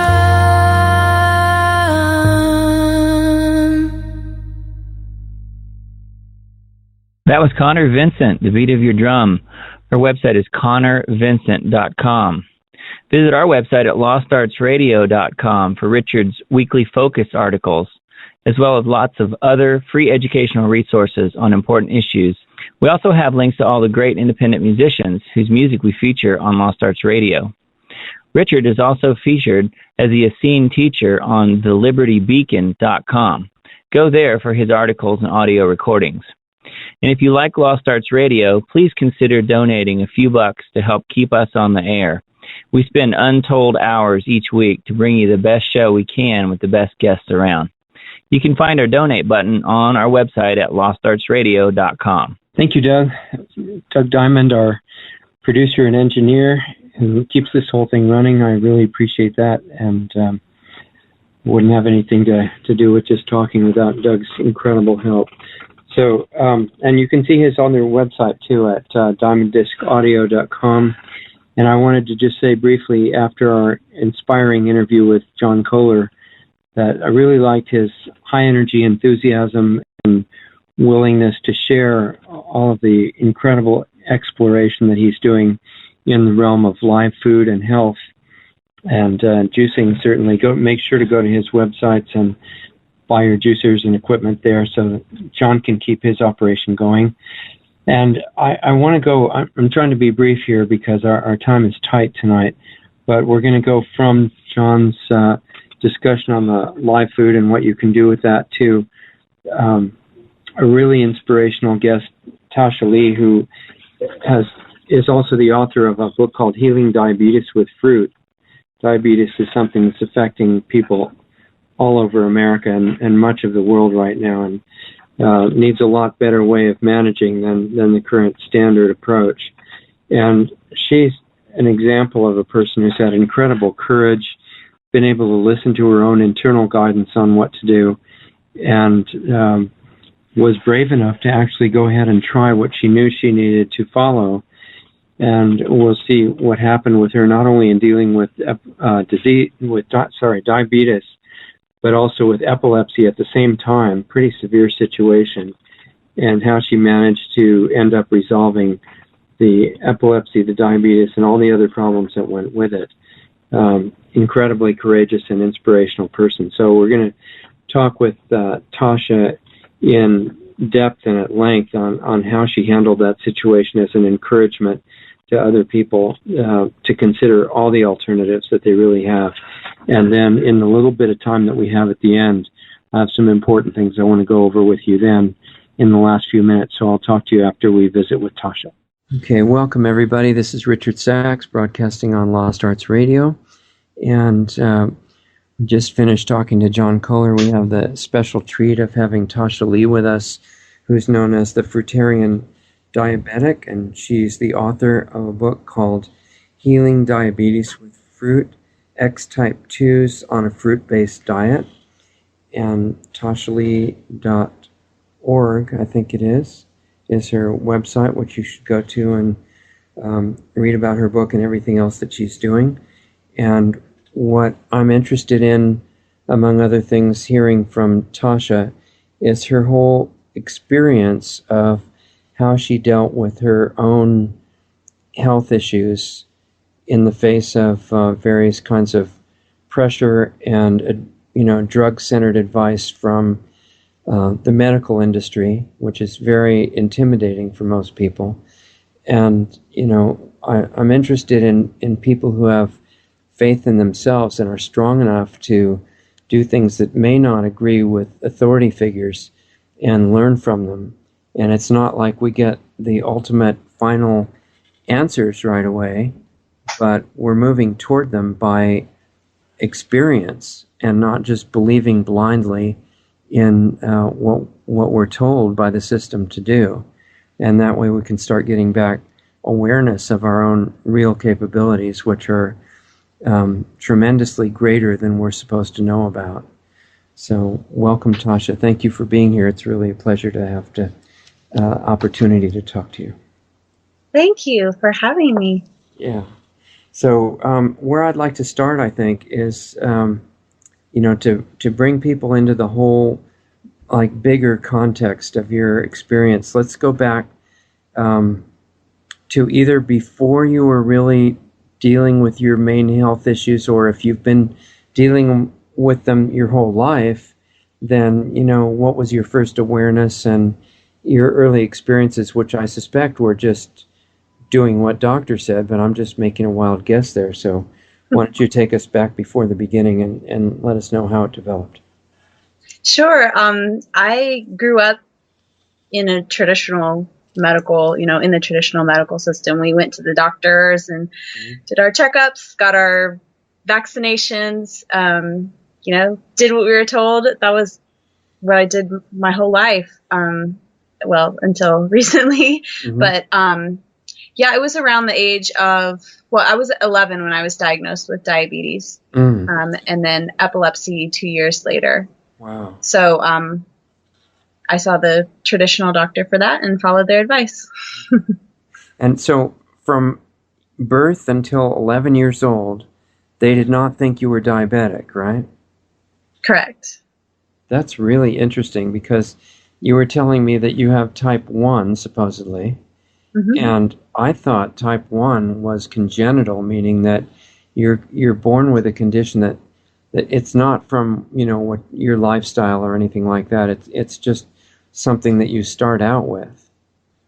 So, and they didn't find it when you were really young. Did they ever test? I mean, obviously you didn't have any obvious blood sugar issues when you were a baby, right? Right.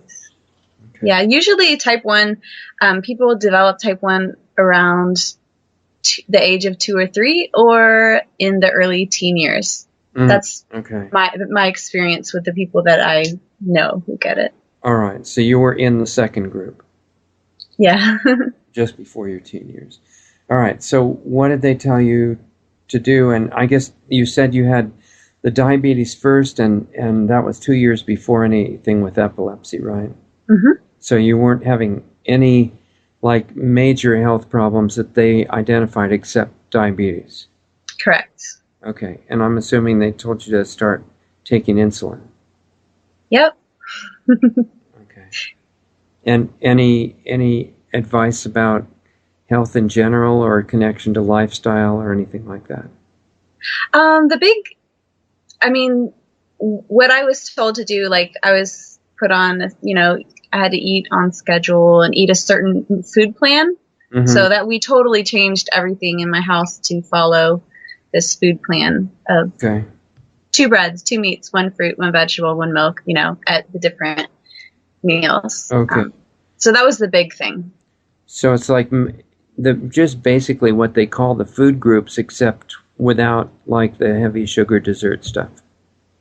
Correct. Okay. And that went along. Did that help or make you feel better, or what happened? It was miserable. We had to eat on time, and it was just, I was a teenager, so it was just not very fun to be doing that as a teenager, and I did not, I started to rebel later, so it was, I don't know, it kept me alive. Yeah. But no, I started to crave food more and more. I think that I was just I think I was really, because restricting carbs, I think that was really affecting me. And eating what I see now as things that weren't very nutritious on a regular basis. Right. And probably a lot of pesticide residues and stuff, because the whole organic thing never came up at that point, right? Oh, no way. Okay. So my vegetable would be like a can of V8 juice. yeah, okay. Interesting. So what can you say about that 2-year period? Maybe you're already talking about it, but between then and when the first notice of anything connected to epilepsy came up? I honestly cannot say anything about it. I did mention, when we were talking previously, that I was thinking back to the last time that I saw my childhood doctor, and when I switched to my diabetes doctor, and how I was getting my vaccines all the time. And I believe that the last one that I got before I switched over was the MMR vaccine. And I had done some reading recently to see if that had any connection to diabetes and epilepsy, and it did. Yeah, exactly. So, I don't know. Officially, of course, it has nothing to do with it. Right. As the medical industry is concerned. Officially is because I had chicken pox, and then my body just started attacking itself when it was trying to attack the virus. Yeah, one of those mistakes of nature and God, right? That you're just built to fall apart. So how did you notice the transition into when the epilepsy started? I can't remember. I just remember, I had a seizure one day out in the woods, and then I had epilepsy. Wow. So you went to the doctor again at that point, I assume? Yeah. I started seeing a neurologist at that point, got on epilepsy medication. Okay. And so what did you notice as the effect of taking that new medicine for epilepsy? I didn't notice anything right away. Some of the meds that I got on during my life, like one of them had me wetting my pants all the time. That was really horrible. I don't really remember any other effects necessarily of the meds, but I know from reading now that it was not doing good for my body, but I didn't. Yeah. Did they block the seizures though? Oh, yeah. For the most part, I never really had a lot of seizures, but it seemed to do okay, I guess. Okay. And then something changed in your thinking, or you would still be doing that. Yes. So why don't you give us some detail about how that went? Well, as I mentioned, I started to rebel a lot at my diabetes care, the program that they had put me on, and I ended up sneaking food, and I ended up having like 15 years of just, I'm going to do whatever I want, and totally destroying my health with my eating disorder, binging, all this stuff. So things were going downhill with my health, but all I could relate it to was the fact that I was stuffing crap down my throat all the time. When did that start compared to the 11-year-old onset of the diabetes? So I had the diabetes at 11, epilepsy at 13. It was probably like the age of 17, like 16 or 17, I started sneaking food, and then I went to college. Like sneaking a lot of sugar and other junk food, right? Yeah, like Reese's Pieces and stuff. Okay. Right. Well, okay, and so what kind of effect did that have on you? Well, I gained weight. I got very sleepy. I actually started having more seizures because my blood sugar was so out of control with my horrible diet. And so I had to get in the ambulance a lot because I'd have a grand mal seizure out in public. But my hemoglobin A1C, which is the measure of diabetes control over like a 3-month period, was super high. Like for anyone who's familiar with diabetes, is like 12 to 14, which is really, really high. Like normal is 5. Okay. So it was very bad, and I knew lots of complications were happening. I was very scared to go blind, but I just couldn't stop because I was addicted. Yeah, sugar is supposed to be more addictive than heroin from what I've heard, and it's probably true. Not just for diabetics, but for other people. Free sugar that's water soluble, it goes right into your blood, is pretty destructive from what everyone says. Mm-hmm. I've found the same thing. Okay, so how long did that go on? The eating disorder was like 15 years. Okay. The eating disorder is what you just said about that you couldn't stop eating the junk, right? Yeah, just pretty much binging and then trying to exercise off the calories unsuccessfully. Okay, interesting. So you did a whole bunch of exercise, right? Yes. All right. Like aerobic stuff, like running and... Yeah, it was mostly aerobic, and I got into like triathlons because that way I could excuse being at the gym and doing all this exercise for hours at a time because I was training for a race, right? So it wasn't obsessive. It was actually, training. Triathlons are actually more than just a race, right? There are three events, if I remember right. Right, swim, bike, run. Yeah. Okay, yeah, it's all a race, I guess. Okay, so how long did that last? That was all part of the 15 years, the exercise in there. All right. So you were like over 30 when and you were still in that, right? Did you say I was still a nut? No, sorry, I wasn't coming through clear. I said you were over 30 and you were still doing what you just described. Gosh. Maybe it was around that age. Okay. And then, so why did that ever change? What happened? Well, because my life was getting destroyed and getting worse and worse. My marriage was just falling apart, and I hated who I was. I was switching to other addictions because I was trying to stop binging, and I couldn't. So I just, I wanted to kill myself and to get out of it. And so I was looking for a way out, looking, trying all these things. And eventually I found a way out that worked.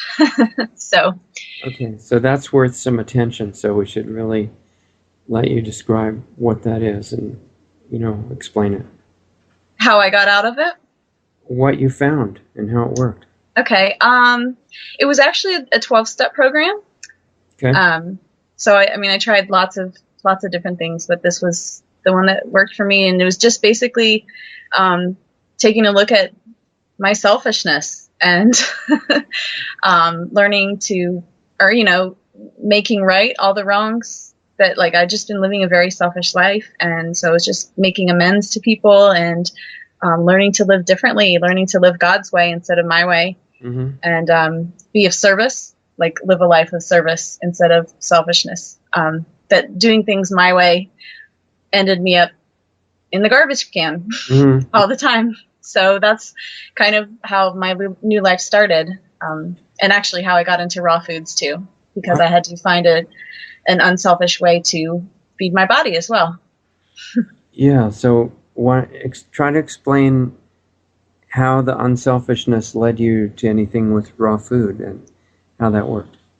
Okay, well, when I first started, I was doing a food plan, and it had helped cut down the cravings by taking away processed foods, but it was really not working well for my diabetes. And I just was really scared to get off of that food plan because I was scared to binge, and I just didn't know what to do. But I was just supposed to ask God and just be open. And so I was just kind of open and looking and listening. And a friend sent me a newsletter from the Botinko family about diabetes and raw food, people who had healed. And I was like, no way. But, and so I think she also mentioned epilepsy, somebody healing epilepsy with raw foods. And so I was like, well, I owe it a shot. And so I didn't really know what to do, but I just kind of started trying all this stuff to see what worked for my body, because I knew that if I wasn't taking care of my diabetes well, then it wasn't, there was probably something better. Because if I was healthy, then I could be of better service to others. And so, yeah, I just tried all these different raw foods theories, which all sounded good, made sense, until I found the fruit-based diet, which is what worked best for my diabetes and my energy and just allowing my body to heal. Victoria Botinko does, she's pretty famous for green smoothies, right? Yeah. And if I remember, those are half fruit and half greens, something like that. Yes. So did that help a lot during that period? Yeah, I actually did a really long green smoothie fast. How long did you go? Well, for me, it was really long. I think it was either 30 days or 60 days. Wow. I think I was going to try and do it for a year, but I gave up because somebody told me that eating whole fruit was, was really good too. And so I'm like, okay, hey, I'm done with those greens. I mean, I still used them, but it wasn't my sole source of food. Right. So did you totally stop eating green stuff, or is it still involved in what you... No, actually, when I started the fruit-based diet, I had read that it was really important to include a pound of greens per day or non-sweet fruits. Okay. And so I practiced that for my first 2 years, I think. And I just, along that time, I started to crave more and more greens, and I would just dream about salad bars. And I'm like, this is crazy. It takes so much digestion to eat. Like, I was eating 2 pounds of greens a day, which is a lot. And it was just really, and it took so much time, unless I made it into a green smoothie. But I eventually I started juiced barley grass powder, just because I had heard that it would be helpful, just for nutrition and stuff. So as I started including that daily, I stopped craving greens, and I just eventually was like, you know what, I feel better without them because it's just easier to digest without. So I started using the juiced barley grass powder for minerals, but mostly fruit. But now I still include them, just not 2 pounds a day. Yeah. Okay. So smaller amounts of greens or salad. All right. Interesting.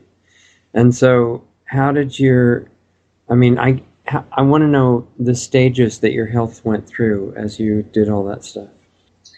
Okay. Well, my transition into raw foods was like 2 or 3 years of going, like, eating some raw food and then binging on junk because I didn't want to do raw. Okay. Yeah, I think it's really important that you cover that, because that's what most people run into that. Okay. And they need to know it's not just them. Okay. Yes, I was very angry about it. I didn't want to be, I didn't want to have to eat healthy, and I really had no desire to eat fruit. Like, if I was going to eat raw, I at least wanted to eat all these gourmet dishes. Yeah. And I was very angry about having to give up my high-fat raw food because I felt better on low-fat and fruit-based. Yeah. So I just would, I would eat a couple of days of the fruit-based diet, and then I wouldn't even just binge on high-fat raw. I'd binge on McDonald's and Pizza Hut. And So, and I would, like, binge for 2 weeks, and then I'm like, okay, fine. I'm feeling so crappy. Mm-hmm. I realize this is not healthy for me. Okay, I'll go back. And so I kind of went back and forth a lot, and my 2 weeks, gradually became 1 week, and gradually became like shorter and shorter periods of binges. Yeah. And eventually, I committed to fruit-based. But what was happening with my health? Well, I mean, obviously, I was feeling like crap when I would binge, and then I would see that I would feel better on the raw food and even better on low-fat raw food. And I mean, I don't think really I was seeing health improvements until I actually committed. What does that mean? I'm committed. I mean, it's more than just writing something on a piece of paper, right? Well, when I said, okay, I'm going to do this, and I put things in place for me to succeed, like accountability was huge. I started blogging and making YouTube videos so that people would see me, and I would feel really terrible if I had to say that I messed up. And so that really, really helped me. I was making monthly YouTube videos about that. And so this is like 5 years ago that I started that fruit-based diet and the blogging, the YouTube videos. And that was really what kept me accountable and kept me on track. Mm-hmm. And so, I can't remember what I was answering there. Yeah, well, just the stages that your health went through and how you managed to make it better. Okay, so once I committed, then I started seeing like so many things clear up in my body, so many symptoms. Like I used to get colds all the time, and I wasn't having those. And like, I was more flexible. I healed faster. My teeth improved. Like just all these things. But actually looking back at it now, I have looked at the list of parasites, symptoms of parasites, and so many of the things that improved for me were symptoms of parasites. But I just thought I had all these different health problems that were getting better. But either way, a lot of things improved when I switched over. I mean, it was just like from head to toe. I mean, everything. And I got off of my epilepsy medication, and that was really huge. Yeah, that's diabetes better control. How did you manage to? I mean, you were seeing the doctor pretty often during this period, right? Yeah. For diabetes, I would have to go every 3 months because in order to keep getting your prescriptions, you have to go to the doctor every 3 months. Yeah. My neurologist, I would see, I believe, once a year. But when I first decided to go raw, I said, I'm going to go off of my epilepsy medicine. And so I told my neurologist this, and he tried to convince me that was a really bad idea. And I said, no, it's the best thing that I can do. And so he had to discharge me from his practice. And so that was the end of that. I went off of my medication against medical advice. And you just quit it all at once? Yeah, and I wouldn't necessarily recommend that, especially people who have a lot more seizures than I did. But that is what I did. And I did have a couple of seizures after that. But eventually I realized that I, had been a couple years on a fruit-based diet, and I was like, wow, I used to have seizures every time my blood sugar dropped low. And I've had, multiple low blood sugars, and I haven't had any seizures. That's is really cool. Interesting. It makes you wonder why you had them in the beginning. And I mean, I know you're not supposed to ever think of causes according to modern medicine, but it just seems like the obvious question. If you're not having it now, why did you have it before? And the only thing that was really different is you were eating the junk before, right? I was eating junk, yeah. It wasn't like total crappiness at the age of 13 when I got it, but there was something about like gut bacteria and heavy metals from vaccines that I guess contributed to epilepsy in people. And also I found out now that I've had Lyme disease for a while, and I guess Lyme also can cause seizures, and parasites can cause seizures. And since my other symptoms of parasites got better on a fruit-based diet, maybe that was, but maybe that was a possible reason why they went away. I don't know. Yeah, interesting. So are you doing detoxification stuff in addition to changing your diet? I was not, except for it was just my diet for quite a few years. Okay. But now I am. What kind of detox stuff are you doing now? I'm doing coffee enemas and dry skin brushing and various supplements. Okay. Yeah, it's what Matt Monarch and other people like that call colon hydrotherapy, right? And a lot of people like that, and I think they're right, think that that's absolutely essential to minimize the bad effects of whatever it is you're getting out, is to get it out of your system sooner. Yeah, that all started because of this year with my toxic mold exposure and getting very, very sick, my immune system crashing. And as I was trying to get well, I was doing supplements to kill the mold. And I was also, doing juicing because my digestion had crashed and I just needed to get my veggies in somehow. But juicing is very, it cleans the cells, it kicks the bad stuff out, and the supplements I was doing were killing the mold. So I had a lot of, in the fruit-based diet is, very cleansing. So all these things were killing the bad stuff. And but then there was, it has to get out of your body, and there was so much load on my liver from so much killing at once, right, that all of these toxins weren't getting out, and they were just kind of circulating in my body, and I was getting sicker and sicker and sicker. So that's when I started including the coffee enemas, and it just changed everything because it helped my liver. it increases the glutathione, I think that's the word, production, which is the master detoxer. It increases it by like 700% and really, really helps the body to detox. So you felt tremendously better as soon as you started doing that. Yeah, and it got better and better and better. Yeah, I've heard that from lots of people. So what's the mold thing? How did you get into the mold?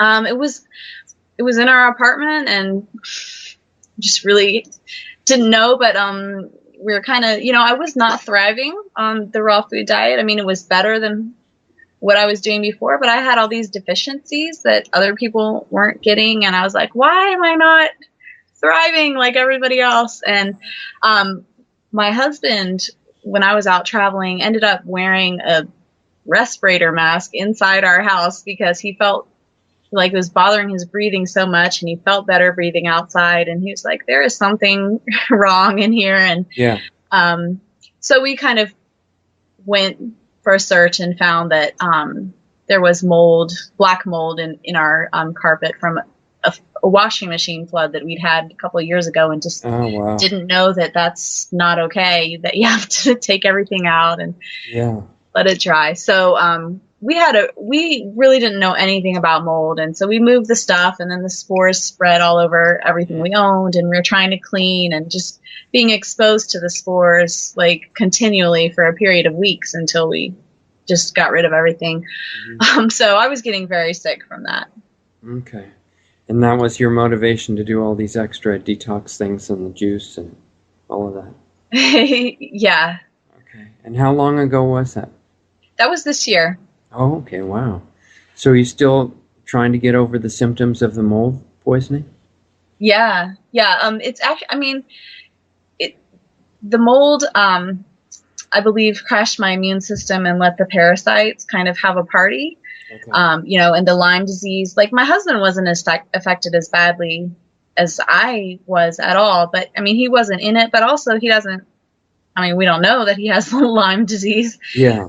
Which, if you have Lyme, you're just a lot more susceptible. Mm-hmm. So, I think that they just started to have a party, and that's what really has been kicking my butt, has been the parasites. So doing a lot of stuff to, kill parasites and detox, and I've been getting better and better as I kill the parasites, detox, and I also got from the mold, I got multiple chemical sensitivity, which is quite common, and that kind of, I don't know if you know what that is, but it makes life pretty much unlivable because you can't go anywhere because I was like if somebody's wearing perfume or something like that, it'll. Right. I walk into any public place, there's perfumes, cleaning chemicals, pesticides, paints, whatever. I would walk into some place and I would collapse. Yeah. And it's just, it was really unlivable. Oh. So I started doing some therapy, and once that improved, that really changed things as well. How did you find out about all the deficiencies you said you had? It was just trying to, why am I so tired? Why am I so exhausted? And I was getting a lot of help from Don Bennett at health101.org. Uh-huh. He has helped a lot of people fix their health problems on a raw food diet by addressing deficiencies. And so he was really, I was learning a lot from him. And so just doing all these things that are common deficiencies. And so like B12 and D and iodine and minerals. And as each one that I addressed, I, got better and better and better, but I still was not thriving. And then was the doctor, was the one who told you had Lyme disease? I did a test for that this year in the midst of all the mold stuff. Uh-huh. And the doctor officially, according to my results, did not, he said, oh, you don't have it. But I showed my results to Lyme Facebook groups, and they're like, well, yeah, most doctors won't say that you have Lyme unless you have such and such. But according to the certain bands on this test, you do have it, and you've had it for a long time. So I did not have an official doctor diagnose me, but on my test, it apparently did show that I have Lyme. Yeah. A lot of doctors will if they deal with Lyme disease, they'll put you on very heavy antibiotics for a long time, which will totally wipe out your immune system, of course. But that's the common treatment. Mm-hmm. And you were doing something more natural, huh? Yes, herbs. Yeah. Okay. And addressing the deficiencies too. Yes. So, what's the current status of all that stuff now? The current status is I'm still taking a ton of supplements, and I'm still doing stuff to detox every day, and I'm feeling really good now that we are out of, like, we were in transitional housing. Mm-hmm. We moved, and everywhere in Florida has mold. So I would just be in another moldy environment that was making me sick. But as we, like, the last place that we lived in was really pretty bad mold. But I was doing pretty well there. Like, I'm like, wow, this is really exciting. I've learned how to help my body to detox and to, I've built up my immune system in my gut so that I can still do pretty well here. And now that we're out of the mold, I've just had like a few days where I'm like, wow, this is great. I have so much energy. I'm feeling really good. Oh, So, yes, it's still a work in progress, but it's like I thought I was dying 3 months ago. I was looking for a place where I could get IV nutrition because I couldn't get anything in my body because my digestion was so messed up and couldn't even walk. So it's really, really been huge progress in the last couple of months. So you're still in Florida, and Florida, I guess it's the high humidity, right? Why there's so much mold down there? Well, and hurricanes too. So there, everybody gets the storm damage, and then any kind of leaks means mold. Okay. Gets in the walls and kind of spreads. And so you just have to be ready to fix that every time it happens. Or just know that, it's going to be, my doctor, I went to one doctor who helps people with multiple chemical sensitivity, and he said, yeah, basically anywhere in Florida, you really need to move out of Florida if you want to get away from mold, because it's going to be here. Yeah. But we got a mold resistant RV so that we can still be here close to the beach and not have mold in our place. Yeah. And you basically like Florida, or you still wouldn't be there, right? Right. It's got wonderful mangoes, and I just can't move away from those. Exactly right. Okay, so what about the stuff that you started with your website and your Facebook and all that? Is that part of your theme of helping other people connected with what you've been through, or how did that develop from the beginning? It started, close to when I started the fruit-based diet, and I've been a caregiver for people with disabilities, and I was kind of I was very sick from deficiencies and kind of had to stop that, and I was just really focusing on getting healthier. And as I started to get healthier, I felt like I was supposed to start an online business, and so I didn't want to do that, but I did it because that's what God was saying to do. Okay. So I just started making websites to share the information that had helped me. And the YouTube videos, I did them originally to help me stay accountable, but then people were saying, this is really helpful, and they were asking me questions. So I was like, oh, that's cool. I'll make more videos. And that kind of grew. And I just love making videos. So that's really great that it can bring in some income too through YouTube. Okay.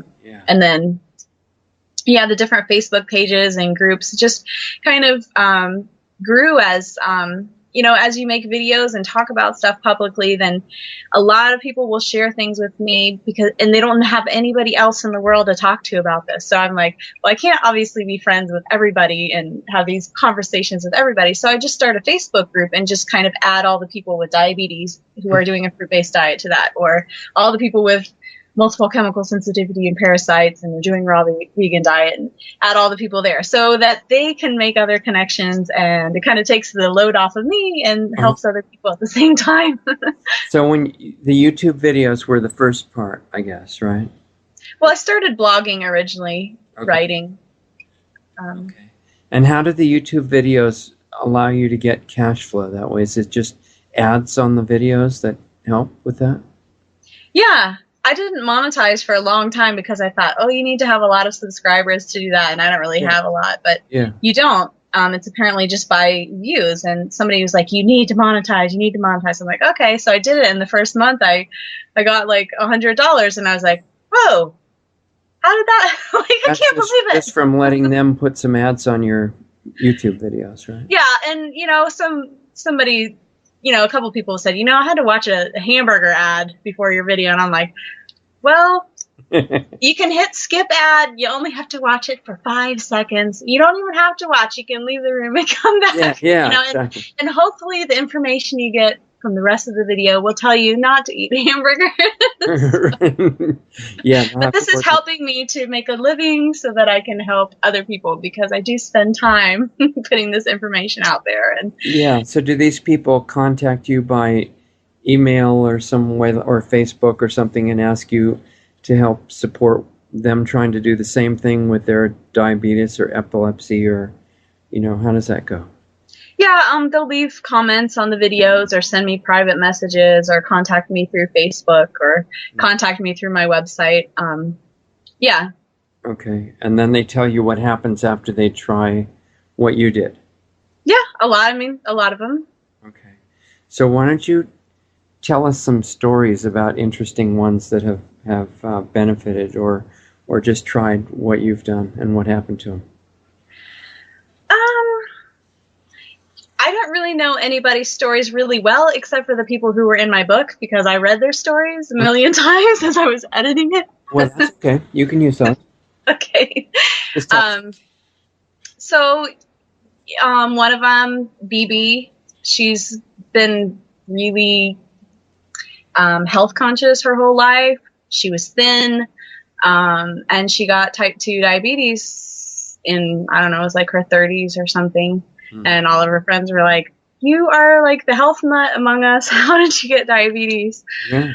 And she had read Fit for Life when she was young and learned about fresh foods and how important they were. But she mentioned that the one thing she did not, that the thing that was not brought out in the book was that the fat and fruit together don't work so well. So she had been eating a lot of fruit, but also a lot of fat. And so the fat was kind of clogging up her system and then making her insulin. But what kind of fat was she eating? Healthy fat, nuts, avocados. Okay, but just combining it at the same time as the fruit. Yes. Okay. And eating a high percentage of fat. Like if you in the raw food world, the people who do raw food for healing diabetes, there's like the Gabriel Cousens approach, which is higher in fat and lower in fruit. Right. And then there's the the fruit-based diet, which is lower in fat and higher in fruit. And it's pretty important that they're so like opposite, because when you combine the high fat with the fruit, it kind of makes it for a disaster. Yeah. Like what I saw in my experience as a type 1 diabetic and wearing a continuous glucose monitor was when I would eat the high fat, I had a lot of fat in my system, and then I would eat fruit sugar. My blood sugar would go up and just kind of stay up. And it wouldn't come down. So you get the really bad blood sugars because the sugar doesn't go from your blood into the cells. It just kind of hangs out in the blood and causes damage. Yeah. So if you're going to eat a fruit-based diet, it's really important to lower the fat content and let your body kind of clear out so that the sugar can come into your cells and get used. So anyway, this is what BB learned, and she switched to a vegan diet and then to a fruit-based diet. She kind of cut out overt fats for a while, and at first she had some high blood sugars, which because she still had fats in her system, and it took a while to clear them out. But as she continued to go fat-free and do the fruit, then her blood sugar started to normalize and she could eat the fruit meals no problem. So during the time when she would get the high blood sugars from eating fruit, it helped her to include a lot of greens. So like do fruit, like green smoothies. So the greens kind of slow down the blood sugar rise from the fruit. So that's what really helped her. And then she got off of her, I think she was on diabetes meds. Anyway, her blood sugars came down to normal, and she continues to eat high fruit and low fat. Wow, pretty neat. So, yeah, if you have a few of those, tell them to us, because they can be kind of inspiring to people that are listening that can identify with some of these people. Okay. Another person in the book was Lonnie, and Lonnie did not have healthy habits for most of his life and did not care about health. And his story is so funny to read. He's really honest. But he talked about like being in the doctor's office, and the doctor told him he needed to lose weight, and he was like, kind of went off on the doctor. But he said his doctor was really good, and just kind of let him know that, with diabetes comes diabetes complications. You could lose your vision, you could lose your feet. And he said that was what got his attention. Yeah. And he's like, okay, I do not want to lose my feet. Yeah.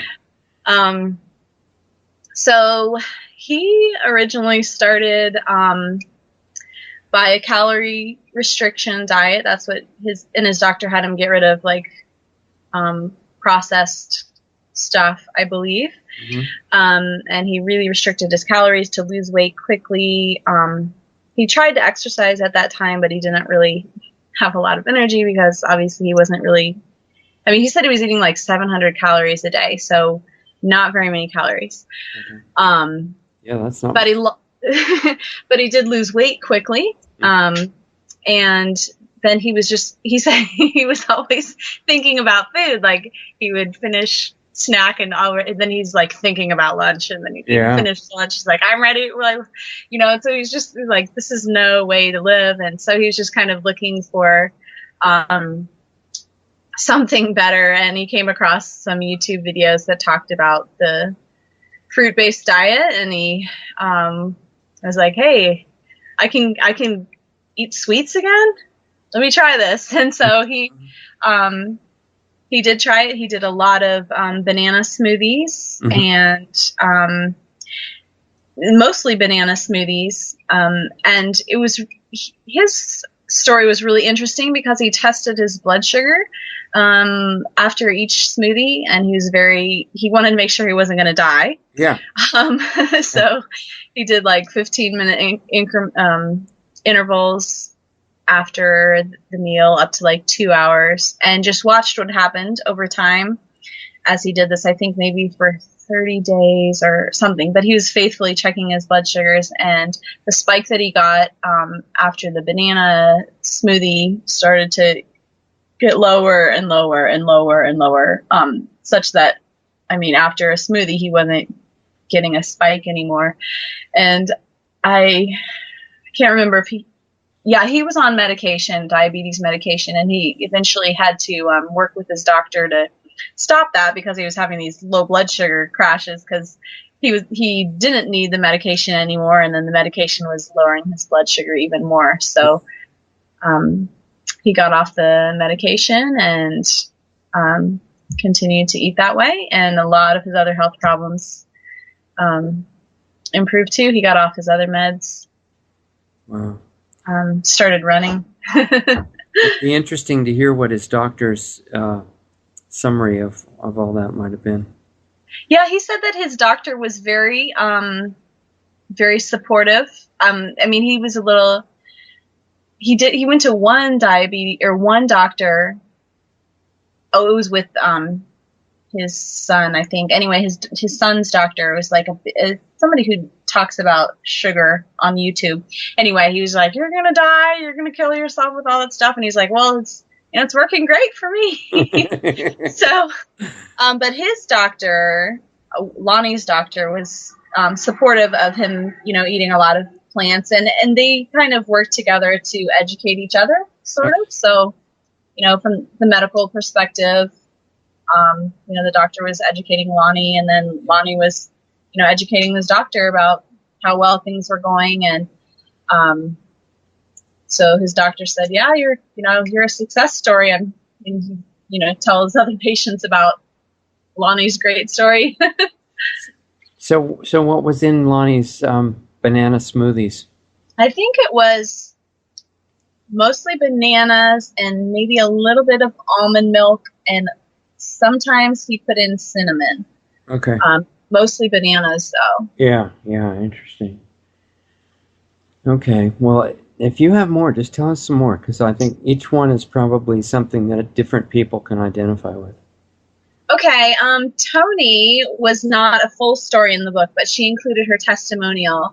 She had been a vegetarian for a long time, and she thought that she was, eating as healthy as she could, and she got diabetes, and it had, I think, one of her parents had it too. I'm not sure if they died of it, but it was, a really big deal for her. And so I believe she tried the traditional recommended diabetes diet, and it wasn't helping. I think she tried a low carb diet, and it wasn't helping. And eventually I think maybe she saw the Bill Clinton video about going vegan, I think. Yeah.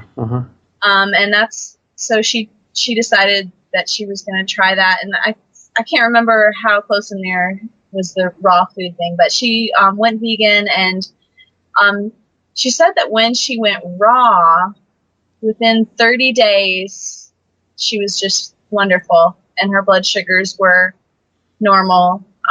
And she wasn't even necessarily watching whether it was high fat or low fat. It was just, she went raw. She, I believe, was living in Jamaica at that time and eating a lot of coconuts, which when I think on this now, I've learned that coconuts are very good for fighting parasites, and diabetes is very related to parasites. So I wonder if that's part of it, is that she was helping get healthy by getting rid of parasites. I don't know, but she had a great success story, and she helps a lot of people. She's got a Facebook group now called Raw and Delicious Lifestyles. Okay. It's a huge Facebook group.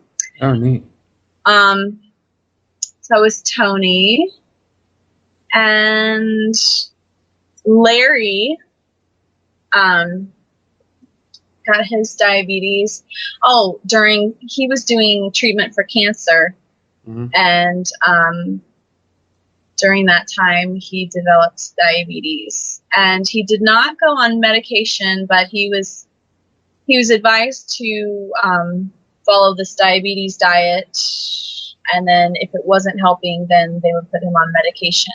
Oh. So he went to the class for the diet and was very frustrated with the attitude of the people teaching the class, and just was like, I don't want anything to do with this. And he knew of Cyrus Kambata, who's been a fruit-based type 1 diabetic for like 10 years. They were good friends, and so he talked to Cyrus, and Cyrus ended up coaching him on how to do fruit-based, and so he tried it, and they also recorded all the blood sugars, and just watched his levels come down as he transitioned to, he got rid of the junk and started doing fruits and green smoothies. So he also there's a graph of his blood sugars coming down. And he would notice that when he did the steroids for the cancer treatments, that his blood sugar would go up on that day and I think maybe a little bit on the following day, but then it would come back down. Okay. So that was Larry. And then the last person in the book was Carol, and she did not have type 2 diabetes. She had pre-diabetes. And she'd had pre-diabetes for like years and years. And I think there were people in her family that actually had type 2 diabetes, and she knew that she was going to go there. So it was a big concern for her, but she couldn't get the pre-diabetes to go away. Yeah. And I can't remember how she got onto the fruit-based diet. Oh, because she tried all kinds of diets for years. And, like so many of us, and eventually came across, I think, juicing.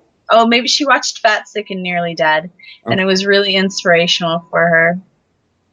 And so she tried juicing, and then and it worked really well for her. And then she transitioned to fruit-based raw vegan diet and continued to do very well. And so then her numbers were in the normal range for the first time in who knows how long. Yeah, pretty neat. So you're in Florida. You've got a really good situation with finding fruit all year, right? That's fresh and ripe and that sort of thing. Well, we do have a really great mango farm. Yeah, I mean, it's pretty fun to do fruit down in Florida, yes. So are there any things that people need to do differently or be aware of in addition if they live in, some northern state compared to Florida? Well, I used to live in Ohio, and it was not very fun to do a fruit-based diet there. Right. I had to rely, in order to keep myself happy, I relied on frozen fruit, like different mixed frozen fruits that really helped me. And, if I lived there now, I'd probably do a lot more farmers markets because they have really good heirloom tomatoes there. But yeah, I mean, I used dates a lot, and did a lot of smoothies and a lot of banana ice cream. It wasn't as fun. I mean, now I know that you can order tropical fruit to get sent up there, but it's it's kind of expensive. So okay, and I just tell people to move to Florida. Yeah, exactly. and live in the mold. No. Right. And you mentioned tomatoes, so it doesn't have to just be sweet fruit that you're eating on that diet. Oh, right. Yeah. I mean, I eat all raw foods, but I just ended up feeling better with the fruit that was simpler. I mean, I didn't feel as good when I ate like like I would make cauliflower mashed potatoes or whatever, but I just, and I would eat peas, and they were just harder to digest. And I think maybe because of my health going downhill, my digestion going downhill, that's why the fruit ended up being just really felt a lot better for me. Real easy to digest. And what about dry fruit? Yeah, I mean, I've used it, but definitely I don't feel as good when I do that. It's harder for my blood sugar to control. I mean, it's rougher on digestion for sure, and it dehydrates me, and it's really hard to, it's hard enough to stay hydrated as it is. I prefer to just eat the juicy fruit, and then I don't have to work so hard at being hydrated in Florida. Yeah. So, and what's the status of the Lyme disease situation at this point? Well, when you have Lyme disease, you pretty much can count on having co-infections, other things that come through the tick bite or whatever. So one of the huge co-infections that I have is the parasites, and you're not supposed to treat the Lyme until you treat the parasite. So the status of the Lyme disease is it's on hold until I get all these parasites killed. But as I'm doing the treatment to kill the parasites, like all the stuff that I'm doing to treat those is apparently also, kills Lyme. So, and somehow they become one, like the organisms. And so as you're getting rid of one, you're getting rid of the other. Right.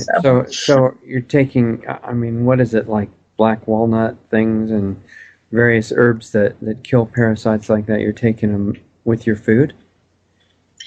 Yeah, I do the Dr. Morse parasite herbs, and they're tinctures, so you kind of put the drops and I put them in water and take them down. But Okay.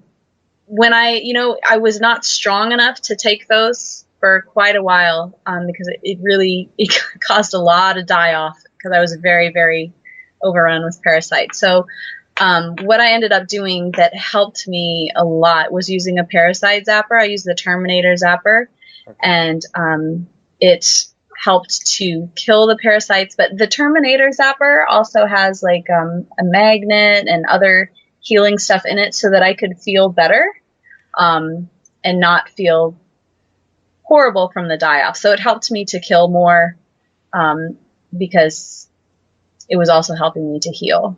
So yeah, the zapper and the herbs, and there's other things too. So for somebody who has no idea what a zapper is and they're picturing this electronic mosquito thing killer that's outside your front porch, tell them what that is.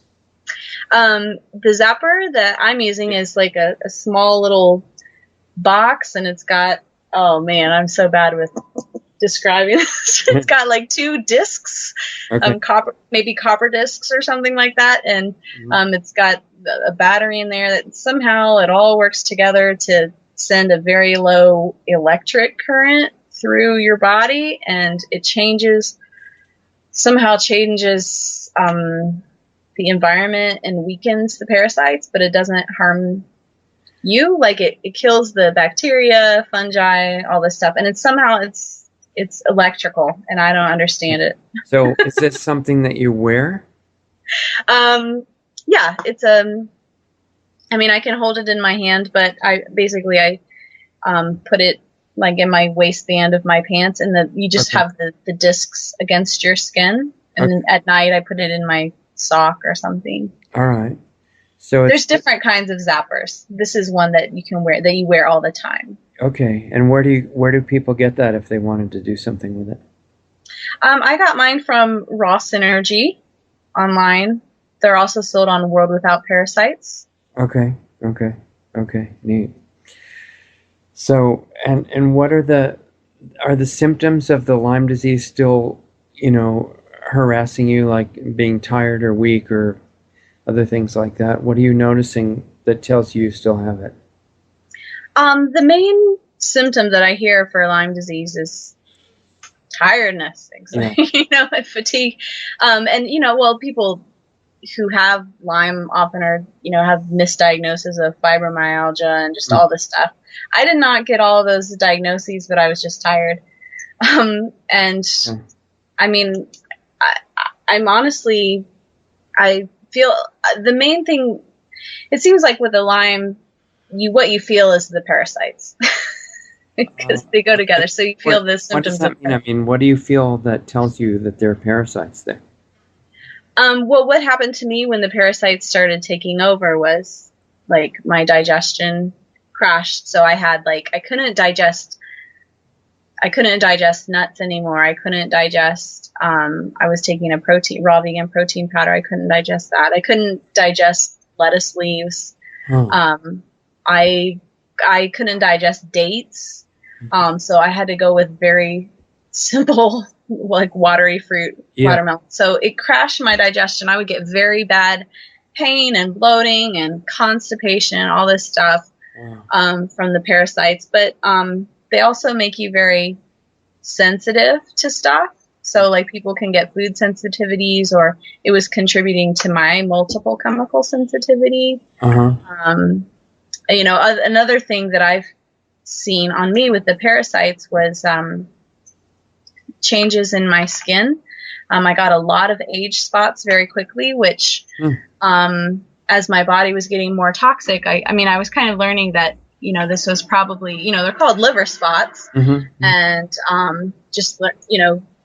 at the time I was thinking, well, it's because my liver is very, it's not able to get all these toxins out. And so, showing up in toxicity in my skin. But as I was doing the parasite cleansing, I kind of noticed that the spots on my skin would, like when I would take hydrogen peroxide, which just kills pathogens, diluted. Mm-hmm. I would do it as a nose spray, or maybe sometimes I would put some on my face. But what I noticed was that these H spots would be connected by little lines, and they would move.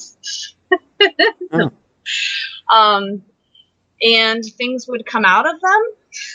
So I was like, not quite so sure that's just an age spot. I think that might be. I was reading Hulda Clark believes that parasites live on the skin. And I have another friend who had like moles that had appeared and then they came off as she was killing parasites. And I've had moles that have things in them, and then as I've cleansed, they start to. Mm-hmm. It's been really interesting. So I think that's another thing that I've seen is that it has really shown up on my skin, and my skin is clearing up. Things are coming out. When I started the parasite herbs, another thing that I noticed was I started to feel them, and I never felt them until I started the herbs. You never felt what? I never felt I never felt anything crawling in me. Okay.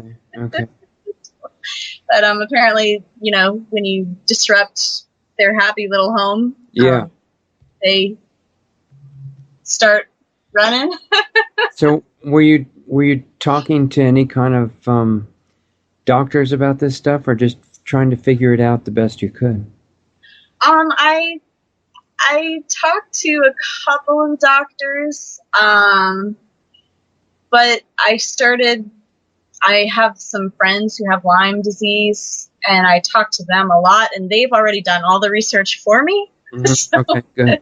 They were kind of helping me figure things out because it was rather overwhelming, everything at once. Mm-hmm. And I read on a lot of Facebook groups, like toxic mold groups and Lyme disease groups, and just learning from I have friends who have been working with the Dr. Morse program for a long time and have supervised other people's cleansing, and he does parasite cleansing for all of his clients. So, one of my friends is really helping me cope with the stuff. Mm-hmm. Mm-hmm. So a lot of online support, mostly because I told my doctor, I took pictures of all the things that were coming out of me, and he said, well, keep doing it. Get them out. So he wasn't telling you that you were wrong, or that, all the problems were imaginary and that sort of thing. He was encouraging you. That doctor was. I did lose my diabetes doctor because it was a really bad scene because I talked about what's going on. That's because this doctor was against fruit diet, you mean? No, well, that doctor I had seen and talked about my fruit diet for a few years, and he was he thought I was crazy for doing it, but he said my blood sugar, my test results and my blood sugars were great, and he said, I don't understand why you're doing this, but appears to be working for you, so I can't complain. So I saw him. Except that he was complaining because he said you were crazy. Right? Well, yeah, but we just had our differences. He prescribed my medication, and I went to my visit. So we had our, it was worked out. But then when I had the toxic mold thing, I saw another doctor at the practice just, for the first time on this visit, and she just, it was very unpleasant visit. She was kind of emotionally abusive, and anyway, so they fired me from the practice. I was like, what? You fired me? Yeah, you should ask for a rerun so you could fire them. Yeah. So anyway, I did lose that doctor. She was like, why are you wearing I was wearing a respirator mask at that time because I couldn't handle any smells, and anyway, it was, it was a bad scene. So she was not very happy. But I did find two very compassionate doctors, and even my, I went to a thermography to get a breast thermogram, and she was extremely compassionate and believed in me, and I'm like, thank you. It's just wonderful. Thank you. Yeah, that's great. So it's really refreshing just to find an attitude that's normal sometimes. So Yes. The other thing that I'd like to hear about is, remember back in the beginning, you were talking about, I think one of the early themes was finding out that you wanted to change from being selfish to something else, which was one of the first things that helped you, I think. Mm-hmm. So how has that evolved up to where you are now? Oh my gosh, it has helped me to be able to survive. I mean, it was a total life change, and has shaped everything to where every step forward that I take is not saying, well, I think I'll do this, but well, what do you want me to do, God? And just kind of just taking step forwards. And so it's my way would be a comfortable way.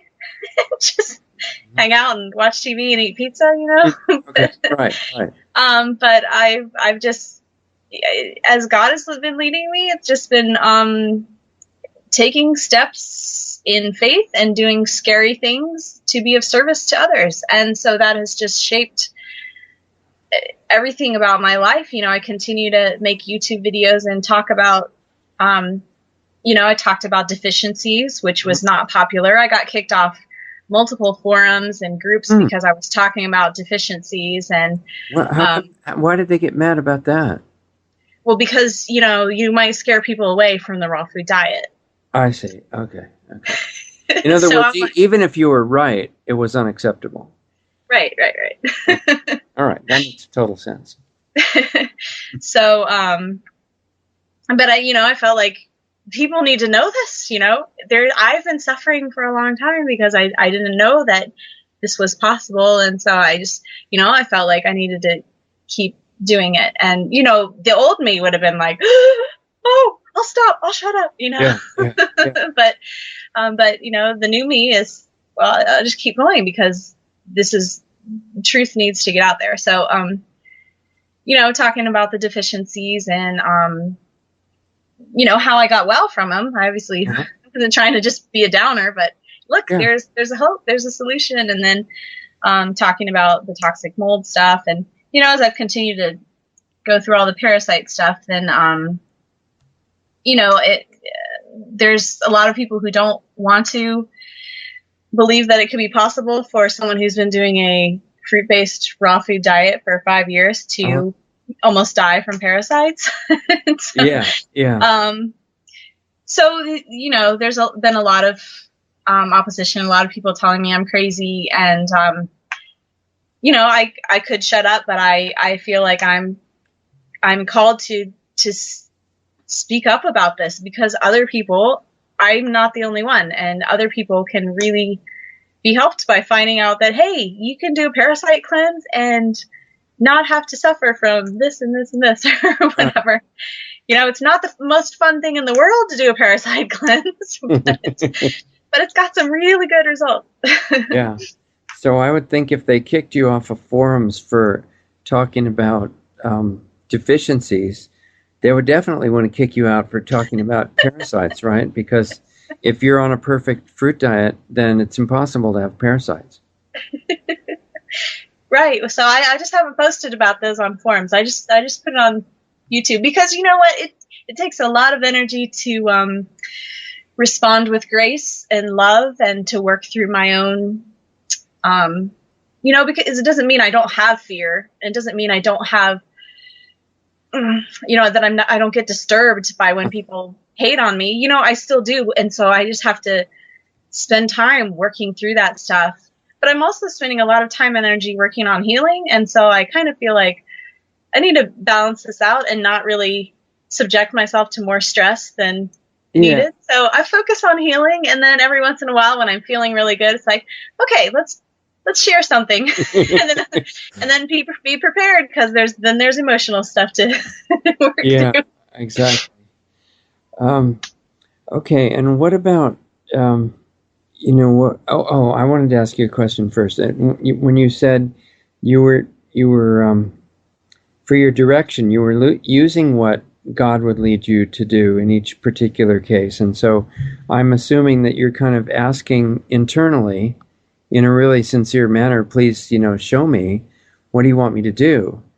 Now, how do you, if that's accurate, then how do you differentiate between the parts of your mind that want to be lazy and the parts that are maybe a little quieter that are really telling you valuable clues of what to do? Well, it's definitely been a learning and growing experience. Like when I first started practicing this, Mm-hmm. I don't know if it's me telling me or if it's God or whatever. Yeah, but so I just kind of I think God was saying to do this, but I don't know. But I just would follow that and do it and see what happened. And I think that it just kind of it just started to develop to where I could differentiate better. One of the things that I found was really important in order to be able to do this was to get to a point where I didn't have any opinion about what to do on a certain matter. So I would in a big situation where I'm like, I don't know what I'm supposed to do, and I've got 10 million thoughts in my head. I don't know what's God. And so in those situations, I would sit down and just type and write down all of my wants. Like, I want this, I want this, I want this in this situation, and get really clear on, what I'm wanting. And then I just kind of learned that when I'm wrapped up in want about something, that's my selfishness. And so then I could just ask God to remove all the selfish being wrapped up in my want about this and be like, okay, now I can be in this place where that's all kind of lifted, and I'm just in this place of, okay, so I really want whatever you want. What's going to be beneficial for others and of service, and just show me what you want. And then just sit quietly. And at that point, a little, a thought would pop into my head, and I write it down and, kind of take action on it. And I think one of the things too was early in the, I was so wrapped up in my, I had years of being in an eating disorder and years of just obsessive, selfish thinking and living in fear. I mean, so much fear. And just kind of believing lies about myself. Like, I'm not good enough. And, just all of these warped things that would kind of shape my actions.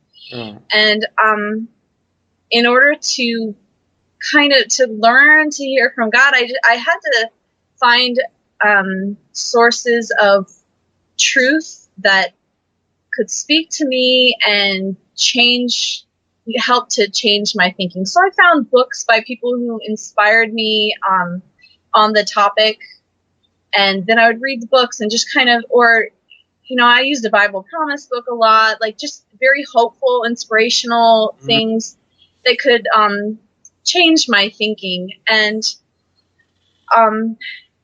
help me just in those places where I would just sit quietly and wait for an answer. Then, something that I had read or somebody, I feel it's really important to talk to other people who inspire me, people whose lives I respect. Yeah. And have these conversations, listen to them, get a lot of input. And then when I'm in this quiet place, listening, then something will come to mind. Maybe it was from a conversation. Maybe it was from something I read. Maybe it was from, some inspirational movie that I watched. But something would come to mind, and I would know, okay, that's not me. Because usually if it was me, it was something easy. And usually if it was God, it was something hard. Yeah, but the results would be good. Very good, yeah. So I just kind of learned to kind of push forward, the courageous thing, where you're scared. but you do it anyway.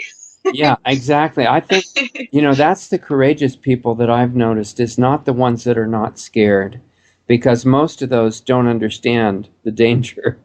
But the ones that are scared and they've trained themselves to run right towards what they're scared of, not run away from it, anyway. And it usually works really well. And you don't have to run around, trying to run away from things, which is not a fun way to live. The last thing is, we've got about a minute, and I want to just know if you go back to where you were originally, thinking that you should kill yourself because everything was really bad and hopeless, and if you have somebody listening to you right now who's exactly right there and just barely deciding whether to stay alive or not, is there anything that you would try to say to them? I would give him a hug. Okay, good.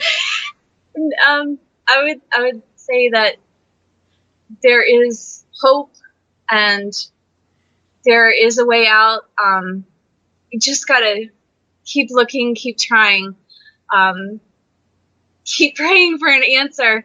In that place, the reason that I didn't kill myself was because I was thinking, I can't do that to these other people in my life.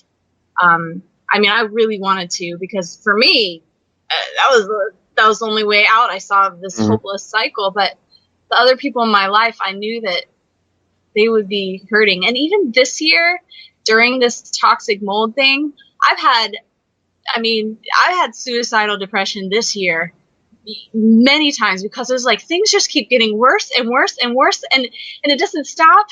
Mm-hmm. And I was like, oh my gosh, please let me just die, but that's very selfish of me, because there's so many other people who would be affected by that. And, I shared about my suicidal depression, during this time, and people were like, if you kill yourself, you can't help other people. And you're helping people right now by sharing about it and being honest. And I'm like, well, that's cool. But just, in that dark place, really dark place this year, what got me through it was just knowing that, yes, someday, if this dark, horrible stuff never goes away, at least someday I will die and it'll be better. But, but for today, I have hope, I know, because I know that somewhere down the line it will get better. And so today I can keep fighting and just rest in the peace. And really, it was a lot of prayer that got me through it. Yeah. Just praying and feeling God's presence in that place, and just saying, I'm just so broken and I can't do this anymore. Right. And you just crying. You weren't just reading somebody's prayer. You were saying what you really meant.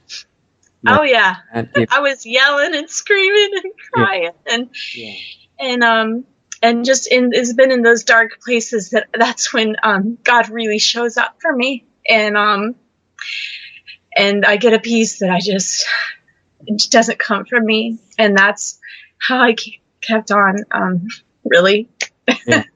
So you certainly encourage people to give it a little more time and try the same thing.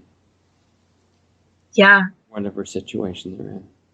And you know what else is talking to people, like, just reach out. Like, it seems like anything that you have issues with, there's a Facebook group for nowadays. Right. Anything.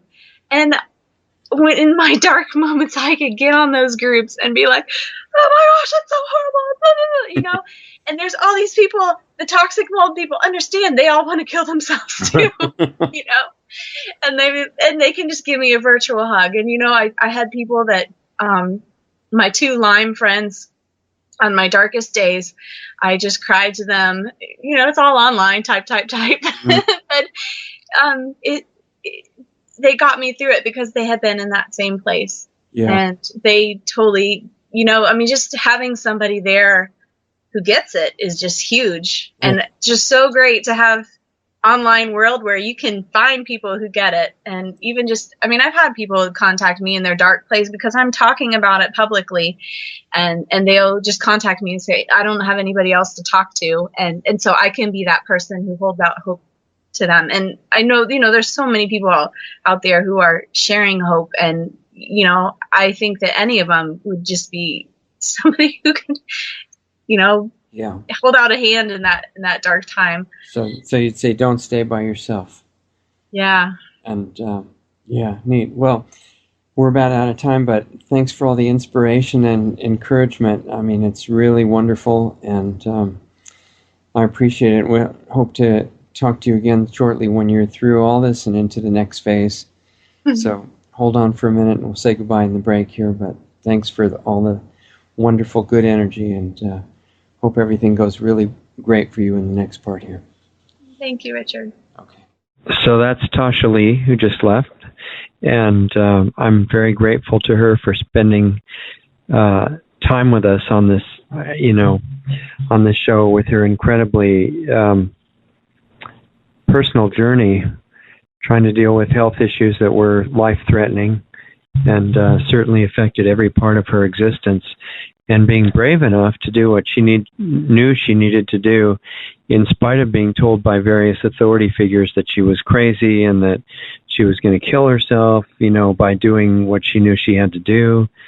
And she just did it anyway. And obviously it wasn't easy, and it's an example for all of us in whatever we're dealing with, that what we know to be real inside and our ability to go by that internal guidance needs to be given high priority, so that we don't get intimidated by fear out of it. And every single person has that internal guidance if they learn again how to reconnect to it, and it gets stronger and stronger if you stay with it and practice listening in the right way all the time. So anyway, in the few minutes that we have left, I had some other things that I wanted to go over with you. Wanted to make sure that you remember to go to John's sites that we talked about, OK Ron, Growing Your Greens on YouTube, and also tashalee.org to find out about all the things that she's got going on and about her book and all this stuff. But in general, I just wanted to share a couple of quick other things with you.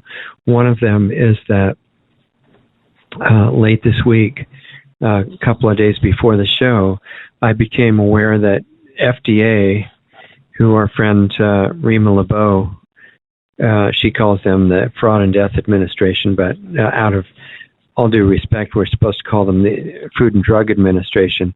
And they're full, like all the other government agencies, they're full of great people that are working there to feed their families and also to do a great job at whatever tasks they've been given.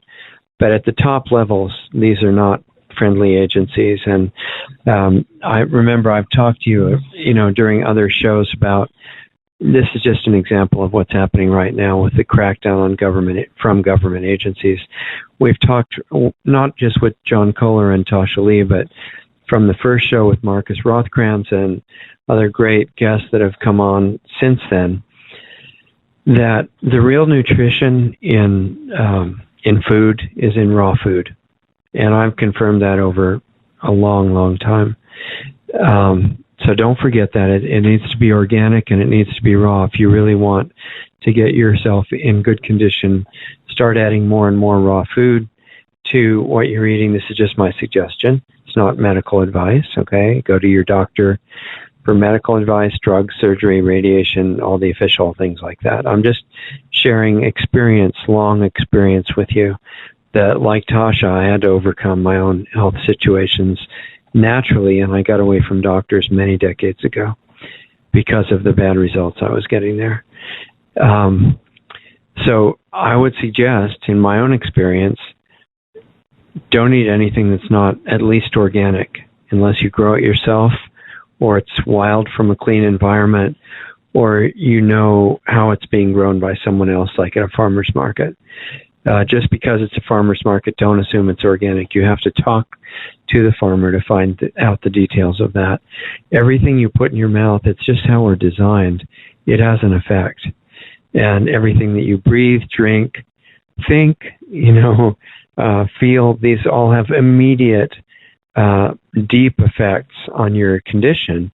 And when we're living in such a really challenging environment, with government doing all it can to make our life more difficult and lead us in a direction that's not going to be good, you need to keep yourself in absolutely top condition.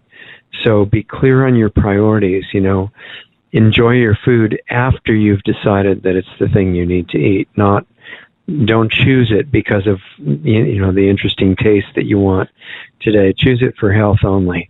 This is just my suggestion. Too difficult for a lot of people, but it's eventually what you end up with when you decide that you want to be in great shape. And if you do decide you want to go more into personalized, deeper detail of understanding these things, how to get yourself very strong physically, emotionally, mentally, how to have incredibly high immunity, to do fine in the midst of chemtrail fallout, nuclear fallout, and all the things that we're dealing with, I'm personally inviting you to come to our class, which is once a week.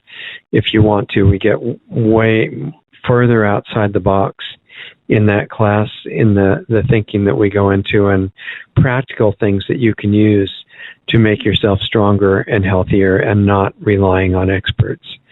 And the way you get there is just go to our site, which is lostartsradio.com or lostartsresearchinstitute.com, and look for the tab that says Essene Class, ESSENE.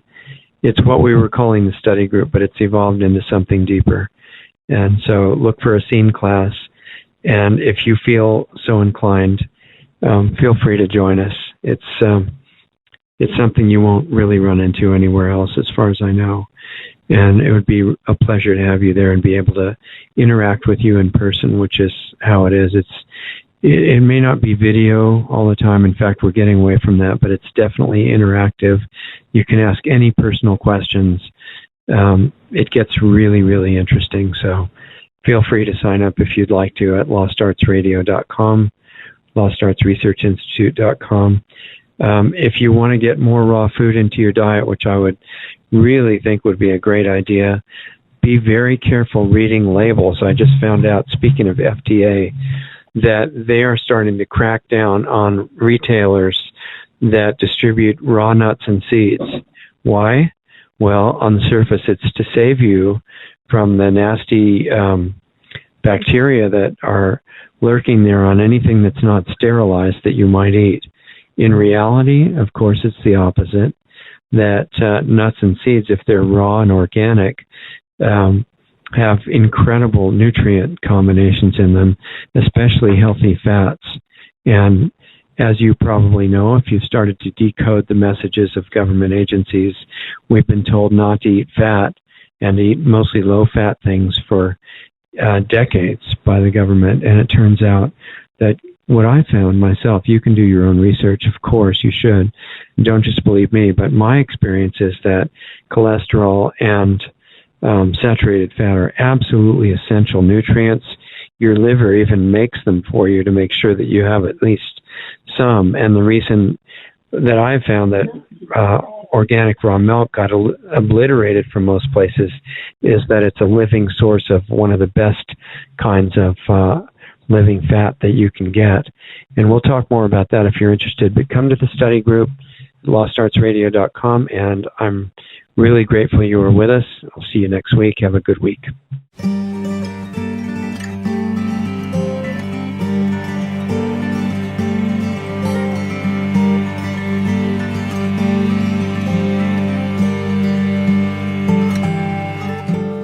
Feel how cold the air can be, how he can be lost so quickly through the window of opportunity, just like a draft in the night. See how words can twist and hands can ring like phones inside empty homes when nobody's there to hear. Oh, do you hear me? Do you